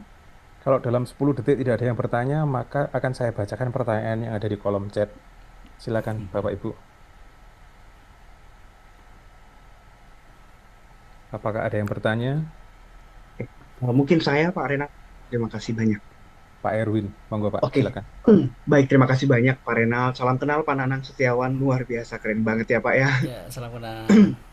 Iya, perkenalkan saya Pak Erwin dari kampus Universitas Ciputra Makassar, kampus baru Ya, dari Pak Universitas Erwin. Ciputra. Jadi ada 3 pertanyaan sih Pak yang sangat ingin saya tahu dari Pak Nanang ini karena kan fenomena ternyata luar biasa ya Pak ya, bisa diterima di Q1. Nah, namun pertanyaan pertama nih Pak, langsung saja kata Pak Renat. Eh, Batasan fenomena yang bagus untuk diangkat itu menjadi topik seperti apa Pak kira-kira ya? Sebenarnya kan banyak nih fenomena di sekitaran kita. Tapi menurut Bapak itu batasan fenomena yang, oh kayaknya ini menarik nih. Atau Bapak mencoba semuanya sebenarnya fenomenanya dituliskan aja gitu ya. Nanti nanti setiap paper fenomena ini yang dibahas atau bagaimana? Saya hanya ingin tahu sumber sumber apa namanya inspirasi dari Pak Nanang saja gitu. Terus yang kedua, tadi Pak Nanang sempat menyampaikan kita akan diskusi terkait dengan bagaimana menyusun instrumennya, Pak. Nah, ini baru kan, Pak Hmm. ya, cara Bapak menyusun instrumennya. Dan yang terakhir terkait dengan tools, Pak. Nah, pada saat Bapak menulis, kita kan selalu terdisrupsi dengan berbagai macam tools ya, yang bisa mempermudah manusia dalam menulis gitu. Nah, kira-kira bagaimana batasan Bapak dalam menggunakan tools yang tersedia, yang justru tools ini banyak banget nih, Pak. Karena kita pasti Ya, akan tergoda dengan banyak tools. Ya, itu aja sih, Pak, dari saya. Terima kasih banyak. Terima kasih Pak Erwin. Pak Nanang kita langsung bahas aja ya Pak ya. ya boleh langsung aja. Oke, 3 pertanyaan Pak Nanang masih ingat? Ya masih udah jawab. Oke Ya, Pak, terima kasih Pak. ya baik Pak Erwin, terima kasih pertanyaannya. Dari ini ya Makassar tadi ya, Iya, Saudara betul Makassar. sekali, Pak. Ya betul. Ya oke. Ada 3 pertanyaan. Yang pertama apa batasan fenomena yang menarik? Jadi seperti yang tadi sampaikan, sebetulnya batasannya itu ya tadi yang saya sampaikan. Tadi saya bikin formula tadi ya. Jadi formula kita cari fenomena, fenomena yang menarik, kemudian kita search cari literatur atau di Google Scholar lah paling gampang. Selama ini saya cukup pakai Google Scholar aja. Jadi misalnya kita cari fenomena yang menarik, kemudian apakah fenomena yang menarik ini fenomena yang ada itu menarik atau apa namanya tanda kutip bisa nggak dijual di Scopus gitu ya, paling gampang gitu aja. Jadi kita punya fenomena apakah bisa dijual di Scopus, ya kita cari di Scopus, kita saja misalnya kayak tadi backpacker umroh, saya di Google Scholar ada nggak sih topik ini gitu. Nah, kalau kita lihat mencari dengan keyword dikasih apa tanda titik 2 di depan dan belakang, itu kan berarti kan secara sempit ya. Kalau kita search di situ munculnya banyak, berarti wah sudah banyak ini gitu topik ini gitu. Tapi kalau misalnya kita search ternyata masih sedikit, oh berarti kita peluang risetnya atau peluang publikasinya semakin tinggi gitu. Itu yang pertama. Jadi untuk melihat batasannya adalah yang pertama adalah kita cek apakah di Google Scholar, kita pakai Google Scholar aja ya, nggak perlu Scopus dan sebagainya. Karena kalau Scopus itu kan harus langganan dan sebagainya. Jadi cari yang free, cari yang gampang aja gitu. Itu yang pertama kita lihat di situ. Kemudian yang kedua, topiknya ini global apa enggak gitu. Meskipun lokal tapi apakah bisa diangkat secara global gitu. Karena banyak hal yang lokal kadang-kadang tidak bisa secara global. Atau paling gampang gini, apakah kira-kira fenomena lokal ini kalau kita angkat ada nggak kasus serupa yang dengan konteks yang berbeda di negara lain. Kayak tadi misalnya umroh gitu. Umroh itu kan Islam ya, Muslim ya. Apakah di agama lain atau mungkin di negara lain kenal umroh? Kalau kita pakai kata umroh mungkin orang nggak kenal gitu. Tapi kalau kita umroh kemudian kita di fenomena dikasih fenomena yang lain juga mungkin seperti apa namanya kasus travel apa namanya traveler di kasus agama yang lain misalnya seperti misalnya di India atau mungkin yang di paper saya itu saya contohkan di India kemudian di Inggris gitu, di Nasrani juga ada gitu ya, kemudian di Hindu di India juga ada gitu. Jadi bagaimana kita sesuatu yang lokal itu kita bisa globali gitu, diglobalkan. Jadi itu batasannya minimal 2 itulah. Yang pertama adalah dari sisi apakah bisa kita jual Scopus, yang kedua apakah konteks yang kita ungkap itu fenomena bisa diglobalkan. Ya, yang kedua menyusun instrumen. Menyusun instrumen itu juga tantangan ya. Tantangan banyak sih referensi-referensi. Cuman kalau kita bahas di sini kan nanti akan panjang ya. Cuman secara umum adalah gini. Kita cari hal-hal yang kayak tadi misalnya Ponzi scam ya. Ponzi scam itu kan udah banyak gitu, udah banyak kasus Ponzi scam baik dari sisi investasi, kemudian penipuan-penipuan yang lain lah, MLM, kemudian itu kan banyak. Tapi di umroh kan sedikit. Jadi kita ambil instrumen adalah kita adopsi aja, kita adopsi dan modifikasi. Gitu. Jadi Ponzi scam di umroh. Jadi dari sisi apa pertanyaan-pertanyaannya kita ambil dari kasus-kasus yang lain, konteks yang lain. Tapi kemudian ketika bikin instrumennya, daftar pertanyaannya itu kita ambil konteksnya disamakan dengan topik kita gitu di umroh. Nah, kemudian kalau kita lihat di metode penelitian kan kita harus tes itu kan uji validity, uji reliability. Nah, itu baru kita lakukan. Selama secara metodologi penelitiannya bisa masuk, teruji, kita bisa lanjutkan dan buktinya juga diterima kan di Q1. Oke, kemudian toolsnya. Tools itu kayak saya gini, saya ketika S2 itu saya masih S1 S2 itu kualitatif. Saya belum pernah kuantitatif, belum pernah. Waktu S3 pun di awal-awal semester 1, semester 2 saya masih mau pakai kualitatif. Nah, kemudian saya waktu itu dikasih inilah sama dosen kan. Wah, ini kalau cuma kualitatif masa cuma kualitatif, jadi harus bisa belajar juga kuantitatif. Nah, waktu di awal paper saya itu saya menggunakan SPSS karena mungkin karena baru awal kita belajar itu SPSS gitu. Kemudian saya submit ke JFC waktu itu, Journal of Financial Crime. Ya alhamdulillahnya masuk ke review gitu karena topiknya kan menarik. Jadi sekali lagi bagi saya untuk kita bisa tembus atau diterima oleh editor, yang pertama itu ide dulu. Metodologi dan sebagainya itu nomor kesekian lah. Karena beberapa paper saya itu, manuskrip saya itu sudah diterima editor, baru kemudian reviewer minta, oh kamu jangan pakai SPSS, kamu pakai Smart PLS gitu. Nah, itu reviewer yang ngasih masukan, bukan saya awalnya mau Smart PLS, bukan. Jadi reviewer ngomong, wah kamu jangan pakai SPLS nih, kamu pakai Smart PLS. Terus sama si reviewer yang dikasih contoh paper, kok coba kamu ikutin paper ini gitu. Nah, itu yang saya lakukan dan akhirnya di round keduanya saya langsung minor dan accept gitu. Jadi tools itu kalau bagi saya adalah hanya sebagai alat bagaimana kita bisa mengungkapkan ide, tujuannya apa.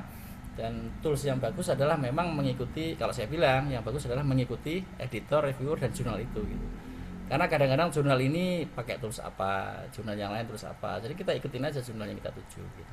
Begitu Pak Erwin, jawaban saya. Terima kasih Pak Oke, Nanang. baik. Pak Erwin, Terima kasih bagaimana banyak, Pak Erwin? Iya, mungkin mau meluruskan sedikit Pak Renal. Tadi terima kasih atas tools Dikit Pak metodologinya ya, ya. jangan banyak-banyak. Iya Pak. Oke, Tools ini Pak, silakan. tools bantuan maksudnya Pak, bukan tools metode. Iya, Oh, oke. iya. Itu aja. Kalau bantuan AI gitu ya mungkin ya. Ya, kalau kalau AI paling ini di awal-awal saya mungkin bantuannya terkait translate ya. Translate itu saya pakai tools. Kalau dulu saya pakai Grammarly. Saya sempat pakai Google pun, Google apa namanya? Itu juga translate pernah. Meskipun akhirnya langsung dikasih komen sama si ini editornya gitu. Cuman sekali lagi kalau kita punya ide yang bagus, ide penelitian yang bagus, editor akan tetap terima. Baru kemudian dikasih masukan. Coba ini bahasa kamu misalnya harus diperbaiki. Kalau tools yang lain, tools yang terkait dengan ini saya nggak ada, cuman itu aja sih. Iya, terima kasih Pak Nanang. Gimana Pak Erwin? Baik, siap Pak. Makasih banyak Pak. Terima Ya, kasih Pak makasih Pak Erwin. Erwin. Ya. J, Pak Nanang ini kalau dari kolom chat ya Pak Nanang, itu banyak apresiasinya Pak Nanang. Materinya menarik gitu. Terus ada juga yang bilang mahasiswa S3 Unila ya. Disertasi saya terinspirasi dengan penelitian Bapak terkait fraud hexagon. Alhamdulillah bisa bertemu Bapak di webinar gitu. Itu Pak. Jadi ini banyak sekali Pak apresiasi dan ada juga pertanyaan Pak. Ini mau kita akomodasi dulu mungkin ya Pak Nanang yang dari kolom chat ya. Boleh, Setelah itu kita ke silakan ya. ini interaktifnya. Baik, Bapak Ibu sekalian ada yang bertanya di sini. Ada mahasiswa S1 Pak ini yang bertanya. Kemudian yang kedua ada yang bertanya terkait terhambat biaya ini gimana gitu Pak. Kalau ingin publikasi di Scopus. Jadi yang Oke, pertama oke. untuk mahasiswa S1 ini dia bertanya Pak, apakah Scopus bisa digunakan untuk metodologi penelitian? Nah ini Pak, ini pertanyaan teman-teman S1 ya mungkin masih belum bisa mengkonekkan ya MedPen dengan Scopus. Scopus itu apa, MedPen itu apanya gitu Pak ya. Ya. Oke, mohon petunjuk Pak Nanang, monggo Pak. Oke, ini yang Pak ini ya, Basilius Thomas Ini Wilson William, ya. betul, Oh William. ya, Bukan oke. saya. Silakan. Scopus itu kan satu ini ya, apa ya? Atau paling gampang gini aja, itu media sebenarnya, media ya. Kalau metode penelitian kan terkait dengan paling simpel kita ada kuali, ada kuanti, kemudian terkait dengan jenis penelitian macam-macam gitu. Kalau ini pertanyaannya apakah Scopus bisa digunakan untuk metode penelitian? Nah, itu nggak nyambung sebenarnya, nggak nyambung. Tapi gini aja, kalau di S1 paling gampang untuk mudahnya adalah kan skripsi ya. S1 itu skripsi. Skripsi itu luarannya ya cukup sebagai ya skripsi, nantinya akan repositori ya di kampus itu gitu. Kalau di S2 mungkin akan ada target publikasi gitu, yang selama ini mungkin Sinta 4, Sinta 2. Kalau di S3 atau di doktoral itu target luarannya udah sampai ke Scopus. Scopus itu artinya adalah bahwa jurnal kita atau paper karya kita itu sudah diakui secara global internasional melalui lembaga terindeks. Scopus itu kan ada terindeks ya. Jadi seperti yang tadi kita pernah buka itu ada Q1, Q2, Q3, Q4 itu ada gradingnya gitu. Jadi itu bisa dinikmati atau bisa dibaca, bisa memberikan kontribusi secara global itu kalau Scopus gitu. Jadi bukan hanya di Indonesia tapi secara internasional. Itu mungkin jawaban saya. Terima kasih Pak Nanang. Mungkin sudah bisa dipahami ya, Kakak William ya. Oke, terkait ada pertanyaan Pak dari Pak Fahru Rozi terkait biaya, tapi sebelum Bapak Nanang menjawab itu ada satu penanya Pak. Ada dua penanya Pak ini yang akan berinteraksi. Yang pertama Ibu Verika dan yang kedua Ibu Yayu. Silakan Ibu Verika. Terima kasih banyak Pak Renal, moderator pada malam hari ini, dan juga Pak Nanang. Terima kasih Pak. Oh, ini kedua kalinya saya ikut.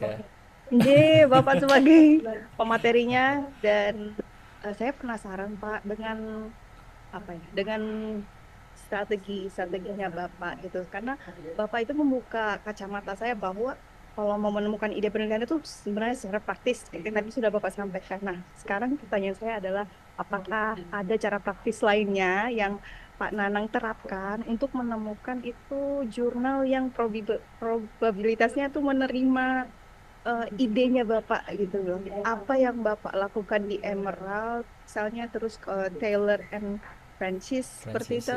Ya. Bagaimana caranya Pak secara praktis?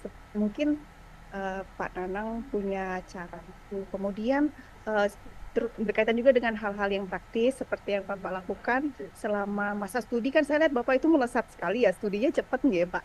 Dan Ya, dalam masa studi yang cukup singkat tersebut, Pak, itu jadi memotivasi kami yang masih junior ini.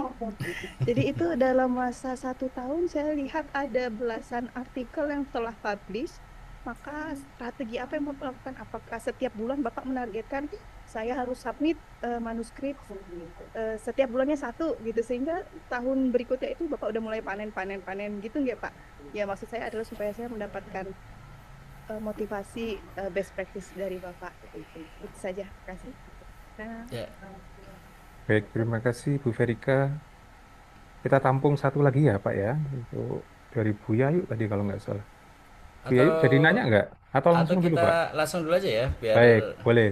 nanti Boleh kalau Pak Nanang, semakin monggo. banyak ini. Yang pertama terkait biaya tadi Pak Nanang, dari Pak Fahru Rozi ya. Oh, yang biaya dulu. Oh ya, baik Pak Farozi. Jadi semua publikasi saya free gitu. Jadi nggak ada satupun yang bayar APC, dan semua penelitian pun juga free semua. Jadi saya untuk semua publikasi saya, semua penelitian saya tidak ada satupun yang ada biayanya. Jadi itu untuk memberi motivasi teman-teman semua bahwa sebetulnya publikasi apalagi Scopus tidak harus berbiaya gitu. Nah, kok bisa? Karena memang ada strategi seperti tadi Bu Farika tadi tanyakan ya, terkait dengan bagaimana kita memilih jurnal. Jurnal itu ya kita pelajari dulu jurnalnya gitu. Kita pelajari jurnalnya. Paling simpel ini aja, kita langsung buka Scopus ini ya.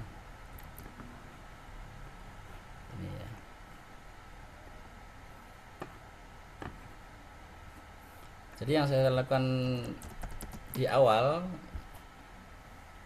karena kita target Scopus, maka kita harus membiasakan diri untuk membuka atau kalau perlu tiap hari lah. Jadi saya mungkin kalau saya dibilang waktu masih kuliah dalam sehari itu buka Scopus ini itu bisa berkali-kali gitu, bisa dari bangun tidur sampai mau malam gitu.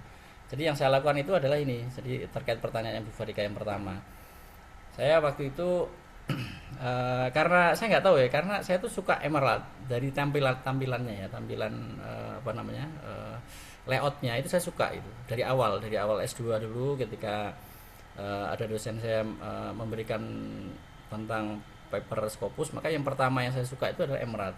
Jadi yang saya lakukan adalah ini udah muncul di ini kan ya, Scopus ya. Jadi saya langsung ini aja ambil publisher di sini Emerald. Jadi kita masukkan di sini.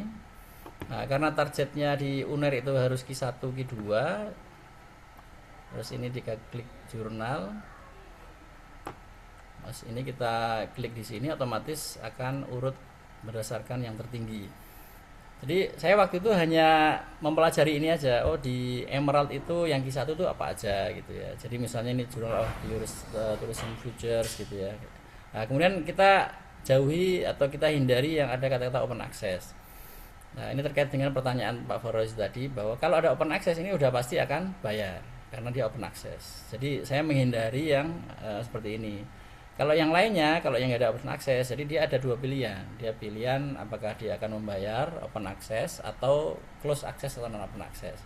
Open access artinya adalah bahwa yang membayar itu adalah si autornya, sehingga reader itu akan buka bebas gitu. Kalau yang non open access, si reader itu akan, kalau tidak berlangganan dia nggak akan buka, nggak akan bisa buka gitu. Tapi sebaliknya bagi autornya atau kita penulisnya itu akan free gitu. Nah, contohnya ini, jadi inilah Journal of Gender and Entrepreneurship. Jadi kita cari research interest kita itu apa gitu. Nah, research interest saya itu kan terkait dengan awalnya adalah tentang forensik. Nah, forensik, yang terkait dengan forensik itu kan ada etik ini, kemudian ini salah satunya ini. Jadi jurnal saya yang sekarang lagi proses di second round itu tentang ini ya, tentang AI itu ini. Mudah-mudahan bisa accept juga menyusul. Terus tourism review saya juga target saya di sini juga. Kenapa? Karena saya juga beberapa interest saya kan terkait dengan haji umroh itu masuk di sini. Saya juga udah submit di sini meskipun udah 2 kali atau 3 kali ditolak. Jadi untuk menjawab Bu Farika tadi, trik saya adalah ini. Jadi saya fokus, jadi intinya tiap orang itu kan punya apa namanya keinginan ya, ingin kemana gitu. Karena saya awalnya Emerald, jadi saya pelajari Emerald semua. Nah, ketika saya mempelajari ini, contohnya misalnya ini ya, atau langsung aja karena saya awal itu di keren. Dari awal tuh saya diberikan paper sama dosen saya itu Journal of Finance Crime. Saya tuh pingin banget bisa publish di sini. Jadi yang saya pelajarin adalah yang pertama di indexing metriknya. Untuk bisa tembus di sini maka tingkat kompetisinya adalah 18,5%. Jadi artinya adalah dari 100% yang masuk, yang diterima hanya 18,5%. Jadi tingkat kompetisinya kalau saya bilang ini tidak terlalu tinggi gitu. Yang tinggi adalah kurang dari 10%. Jadi kalau kita masuk ke Journal of Finance Crime, tingkat kompetisinya ini. Kemudian prosesnya di sini bisa dilihat ya, dari time to first decision-nya, kemudian acceptance, meskipun juga ini rata-rata sih. Kemudian setelah itu kita buka di author guidelines. Author guidelines ini penting.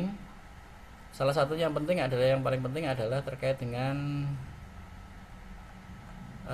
ini jurnal. Nah ini artikel length atau word count-nya.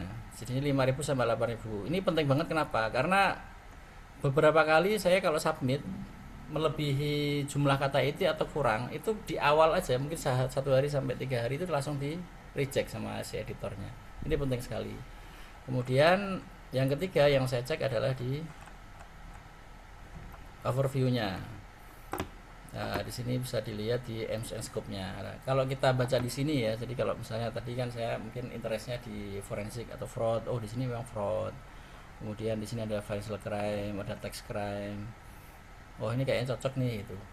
Nah, setelah itu apa yang saya lakukan adalah kita buka di artikelnya.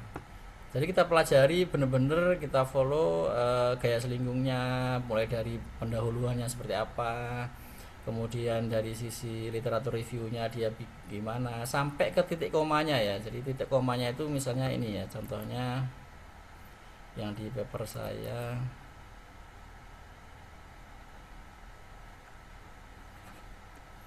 Ini contohnya.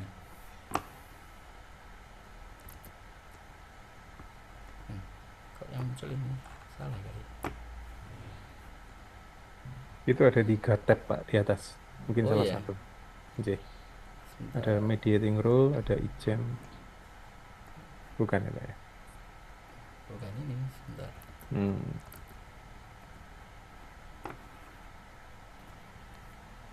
Nah ini Oh, kayaknya link saya yang memang ini. Hmm. Oke, jadi gaya selingkuh yang kita ikutin itu contohnya ini. Jadi paling simpel yang hal yang kecil ya ini. Ada jurnal yang pakai angka 1 misalnya introduction. Ada yang nggak pakai. Ini contohnya. Terus kemudian di bawahnya sub ini ya introduction itu dia mepet kiri paragrafnya. Baru kemudian di paragraf 2 dia baru menjorok ke depan. Terus jadi hal yang sedetail ini kita pelajarin gitu.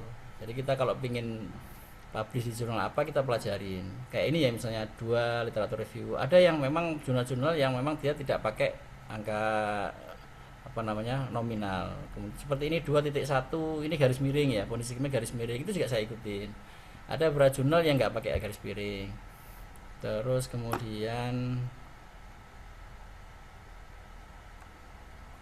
gambar juga sama ya, ada yang dia pakai di bawah dan sebagainya. Kalau ini hampir semua jurnal sih sama lah. Terus ini juga misalnya kalau ini hampir semua Scopus ya, jadi tabel itu pasti dia cuma 3 garis yang atas, di bawah subjudul sama di bawah, itu hampir semua Scopus seperti ini, jadi kita ikutin. Ini contohnya ya. Kemudian tadi pertanyaan yang lain terkait dengan studi ya Bu Verika.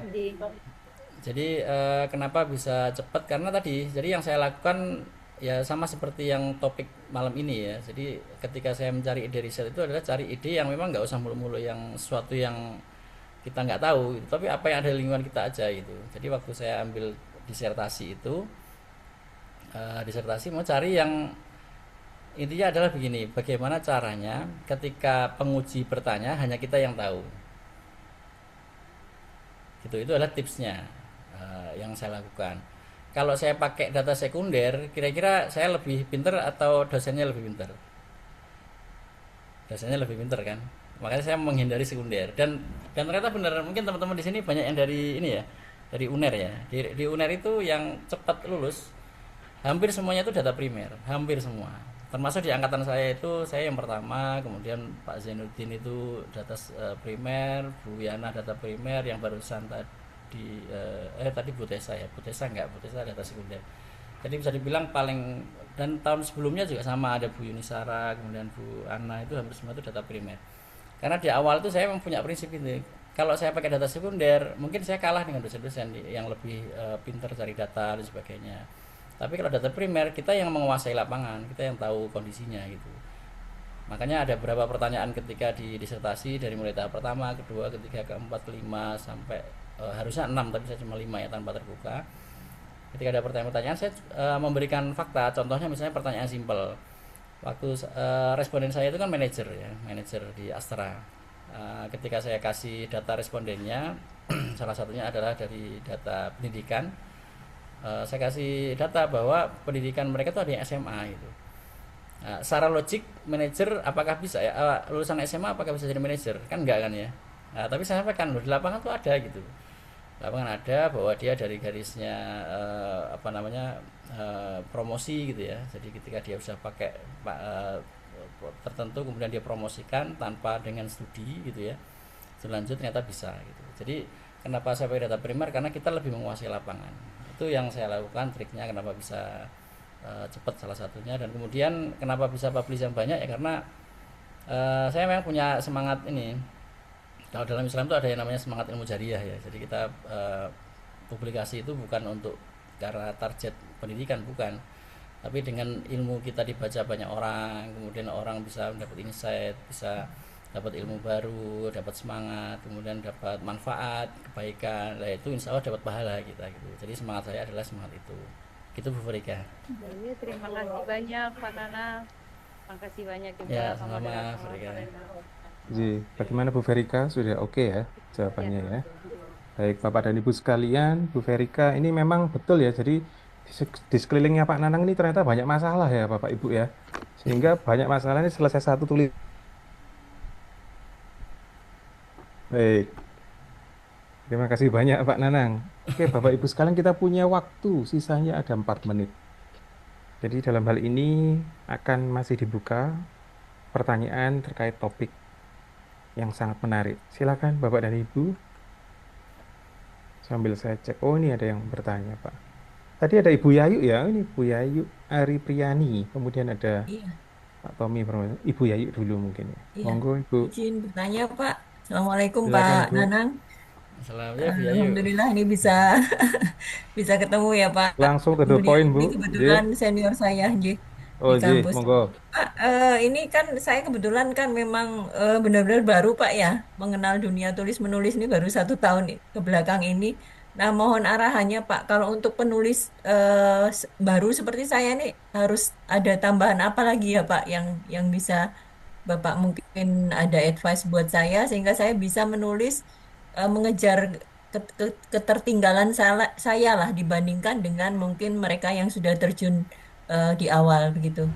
Ji, terima kasih. Assalamualaikum warahmatullahi Terima wabarakatuh. kasih Bu Yayu. Pak Nanang bisa Ya, menangkap ya, salam. Pak? Ya, Oke. ya Bu Monggo Yayu. Pak, langsung dijawab, Pak. Silakan. Jadi Bu Yayu ini sama seperti saya sebetulnya. Saya kenal Scopus juga di UNER Bu. Sama di awal itu, wah jangankan kok Scopus. Jadi membaca artikel bahasa Inggris itu, waduh kesulitan. Saya itu sempat pusing, saya itu pusing, benar-benar pusing. Yang tadi Pak Rel pertanyakan itu saya juga alami itu. Tapi saya nggak pingin terus-menerusan pusing gitu. Jadi bagaimana saya mencari formula agar bisa saya lebih mudah untuk memahami atau bisa membuat aplikasi itu. Jadi saya sampai waktu itu saya pusingnya itu bukan di S3 di awal, tapi di S2. Karena waktu saya S1 di lulus 2005 itu kan sama sekali nggak ada publikasi, tahunnya itu skripsi. Dan skripsi waktu itu kan bener-bener kita cari buku kan, belum ada jurnal dan sebagainya, itu belum paham lah kita di tahun-tahun itu ya, tahun-tahun saya gitu. Karena saya skripsi itu saya sampai ke Jogja nyari buku. Jadi bener-bener kita tuh aktivitasnya tuh aktivitas fisik gitu, bukan dunia maya gitu. Itu waktu itu. Nah, ketika saya S2, kemudian saya COVID, angkatan COVID kan di S2 di Trunojoyo, kemudian diminta untuk publikasi Sinta 2 waktu itu. Sinta 4 sih, tapi saya terkejar untuk Sinta 2. Yang saya lakukan apa? Meskipun COVID, saya itu akhirnya datang ke teman saya di Malang, itu dosen Trunojoyo yang teman saya yang akhirnya dosen, yang dia tanda kutip dia udah kenal dunia itu. Saya datengin, saya benar-benar privat sama dia gitu. Di era COVID loh ya. Jadi dari Bojonegoro ke Malang waktu itu saya ada beberapa hambatan. Jadi di tiap daerah itu kan ada palang ya, polisi supaya saya harus izin gitu. Jadi usaha saya adalah yang pertama untuk ikhtiar bagaimana bisa belajar itu. Kalau saya memang suka privat, apa itu privat, karena kalau misalnya hanya webinar atau mungkin seminar itu kurang. Jadi saya datengin teman saya yang pinter siapa, saya datengin ke Malang waktu itu saya privat, nggak cuma sekali, 2 kali, 3 kali minimal untuk bisa memahami dunia tulisan. Itu yang pertama saya lakukan. Kemudian yang kedua, ketika saya dikasih diajarin gitu ya, dikasih tahu caranya itu saya praktekkan langsung. Jadi di awal-awal tuh saya membaca artikel tuh beberapa ini Bu Yayu. Jadi untuk bisa menulis kan harus kita paham dulu kan tentang dunia tulisan. Waktu itu saya belum Scopus tapi masih di Sinta, jadi banyak jurnal Sinta itu saya pelajarin satu persatu. Kemudian oh ini caranya begini ya, oh bikin pendahuluan tuh seperti ini. Kemudian masuk ke S3 baru ke Scopus ya, karena Bu Yayu kan juga di S3 juga. Saya belajar Scopus pun juga sama seperti S2 tadi. Kalau di awal tadi stresnya karena Sinta, di S3 stresnya karena Scopus. Yang saya lakukan apa itu? Jadi saya pelajari Scopus. Dan menariknya semakin kita belajar itu kita akan semakin mengerti itu tadi. Jadi kenapa saya suka Emerald itu karena saya tuh suka efisien ya. Nggak suka yang bertele-tele gitu menjelaskan sesuatu. Di Emerald itu kalau dipelajari itu paling di pendahuluan itu cuman sekitar 7-8 paragraf. Dan semuanya hampir sama. Paragraf pertama itu fenomena atau mungkin tergantung lah, kalau saya itu fenomena, kemudian kedua itu riset empiris, atau paling gampang misalnya di paragraf pertama itu X-nya atau bisa jadi Y-nya gitu ya. Kemudian paragraf kedua itu kebalikan. Kemudian di paragraf selanjutnya itu nanti muncul di gap research. Paragraf selanjutnya nanti bisa di studi sebelumnya seperti apa. Kebalik ya, di ketiga itu di studi sebelumnya, keempat itu gap research, kelima itu novelty, keenam itu tujuan, kedelapan itu sistematika. Itu hampir semua Emerald itu begitu. Berbeda dengan Taylor and Francis yang lebih panjang biasanya, atau mungkin Elsevier, kemudian di Inner Science itu berbeda. Jadi yang saya lakukan yang pertama tadi ya Bu ya, ikhtiar, belajar privat. Yang kedua itu saya pelajarin apa yang tadi disampaikan. Yang ketiga belajar Scopus tadi, artikel kita baca. Gitu Bu Yayu. Bagaimana Bu Yayu? Apakah bisa Pak, diterima, Bu? nggih, terima kasih. Cukup jelas, Pak. Baik, terima kasih Bu Terima Yayu. kasih, Pak. Oke. Nggih. J. Pak Nanang, ini kan waktu sudah menunjukkan jam Ya. 8:30 ya, Mm-mm. tapi masih banyak penanya Pak Nanang. Jadi ini karena keterbatasan waktu ya Pak Nanang, saya harus meminta maaf ke para penanya. Gitu Bapak dan Ibu sekalian, mohon maaf karena waktunya terbatas. Jadi agendanya dicukupkan sampai di sini. Ya. Nah, ini menandakan memang materinya sangat menarik gitu ya Pak Nanang. Karena banyak sekali penanya yang belum terakomodasi. Bapak dan Ibu, jika mungkin nanti Bapak dan Ibu membutuhkan diskusi lebih dalam, Pak Nanang mungkin ya bersedia berdiskusi di luar meeting ini dengan Bapak dan Ibu. Gitu Pak Nanang, bersedia apa enggak ya Pak? Ya, siap, boleh. Ya, mungkin nanti Pak Nanang Mohon, akan memberikan nomor boleh. handphone dan nomor rekening gitu. Enggak ya, Pak? Oh, saya pikir iya Pak. Enggak ya. Nomor ya. Baik. Ya, itu Pak Nanang. Jadi hari ini materinya memang benar-benar menarik Pak Nanang ya. Bapak dan Ibu, ini kita lihat langsung artisnya di sini. Semoga semuanya termotivasi ya. Yang tadinya takut Scopus Q1 karena memang ada pendekatan yang kita sebut dengan riset berbasis fenomena ini, kita akan bisa setidaknya tercerahkan gitu Bapak dan Ibu sekalian. Mohon izin menyampaikan beberapa poin penting terkait materi hari ini. Yang pertama, riset sangat bisa sekali dimulai dari fenomena yang ada di sekitar kita. Sehingga muncul riset berbasis fenomena ya, tapi tetap harus dilakukan secara sistematis, transparan dan berbasis tadi Pak Nana bilang kuantitatif pada akhirnya gitu ya. Kemudian pesan utama malam ini adalah riset yang baik itu ternyata bisa dimulai dari sekitar sehingga memunculkan pertanyaan yang sangat baik. Tidak perlu kita memikirkan sejauh mana toolsnya atau alat statistiknya nanti seperti apa, tapi dimulai dulu dari fenomena yang ada di sekitar. Terima kasih banyak Pak Nanang sebagai narasumber hari ini. Mungkin kita bisa ketemu di lain kesempatan ya Pak Nanang. Saya akan berguru ke Pak Nanang ya.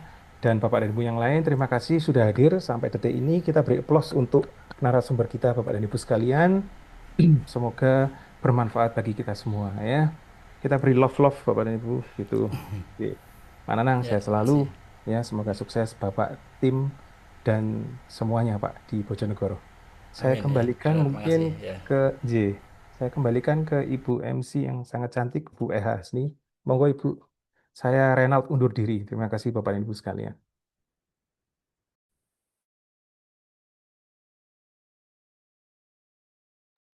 Mic-nya belum Oh, nyala. Ibu masih mute Bu, mic-nya Bu Eha Hasni. Bisa dinyalakan dulu Bu. Ya, Sampun. ya, terima kasih kepada narasumber kita. Demikian tadi paparan yang luar biasa telah disampaikan oleh Pak Nanang dengan dimoderasi oleh Bapak Renal dengan judul tulisan strategi menemukan ide penelitian yang mudah berbasis fenomena. Kita banyak belajar Pak dari apa yang telah dipaparkan oleh Pak Nanang ini. Semoga ilmu yang kita dapat di malam ini bermanfaat buat kita semua dan buat Pak Nanang. Semoga menjadi amal jariah yang insya Allah nanti akan Bapak terima di akhirat kelak. Ya. Hadirin sekalian, Bapak dan Ibu, terima kasih atas kehadirannya. Terima kasih juga Pak Nanang dan Pak Rena sudah mau meluangkan waktunya di acara webinar ini.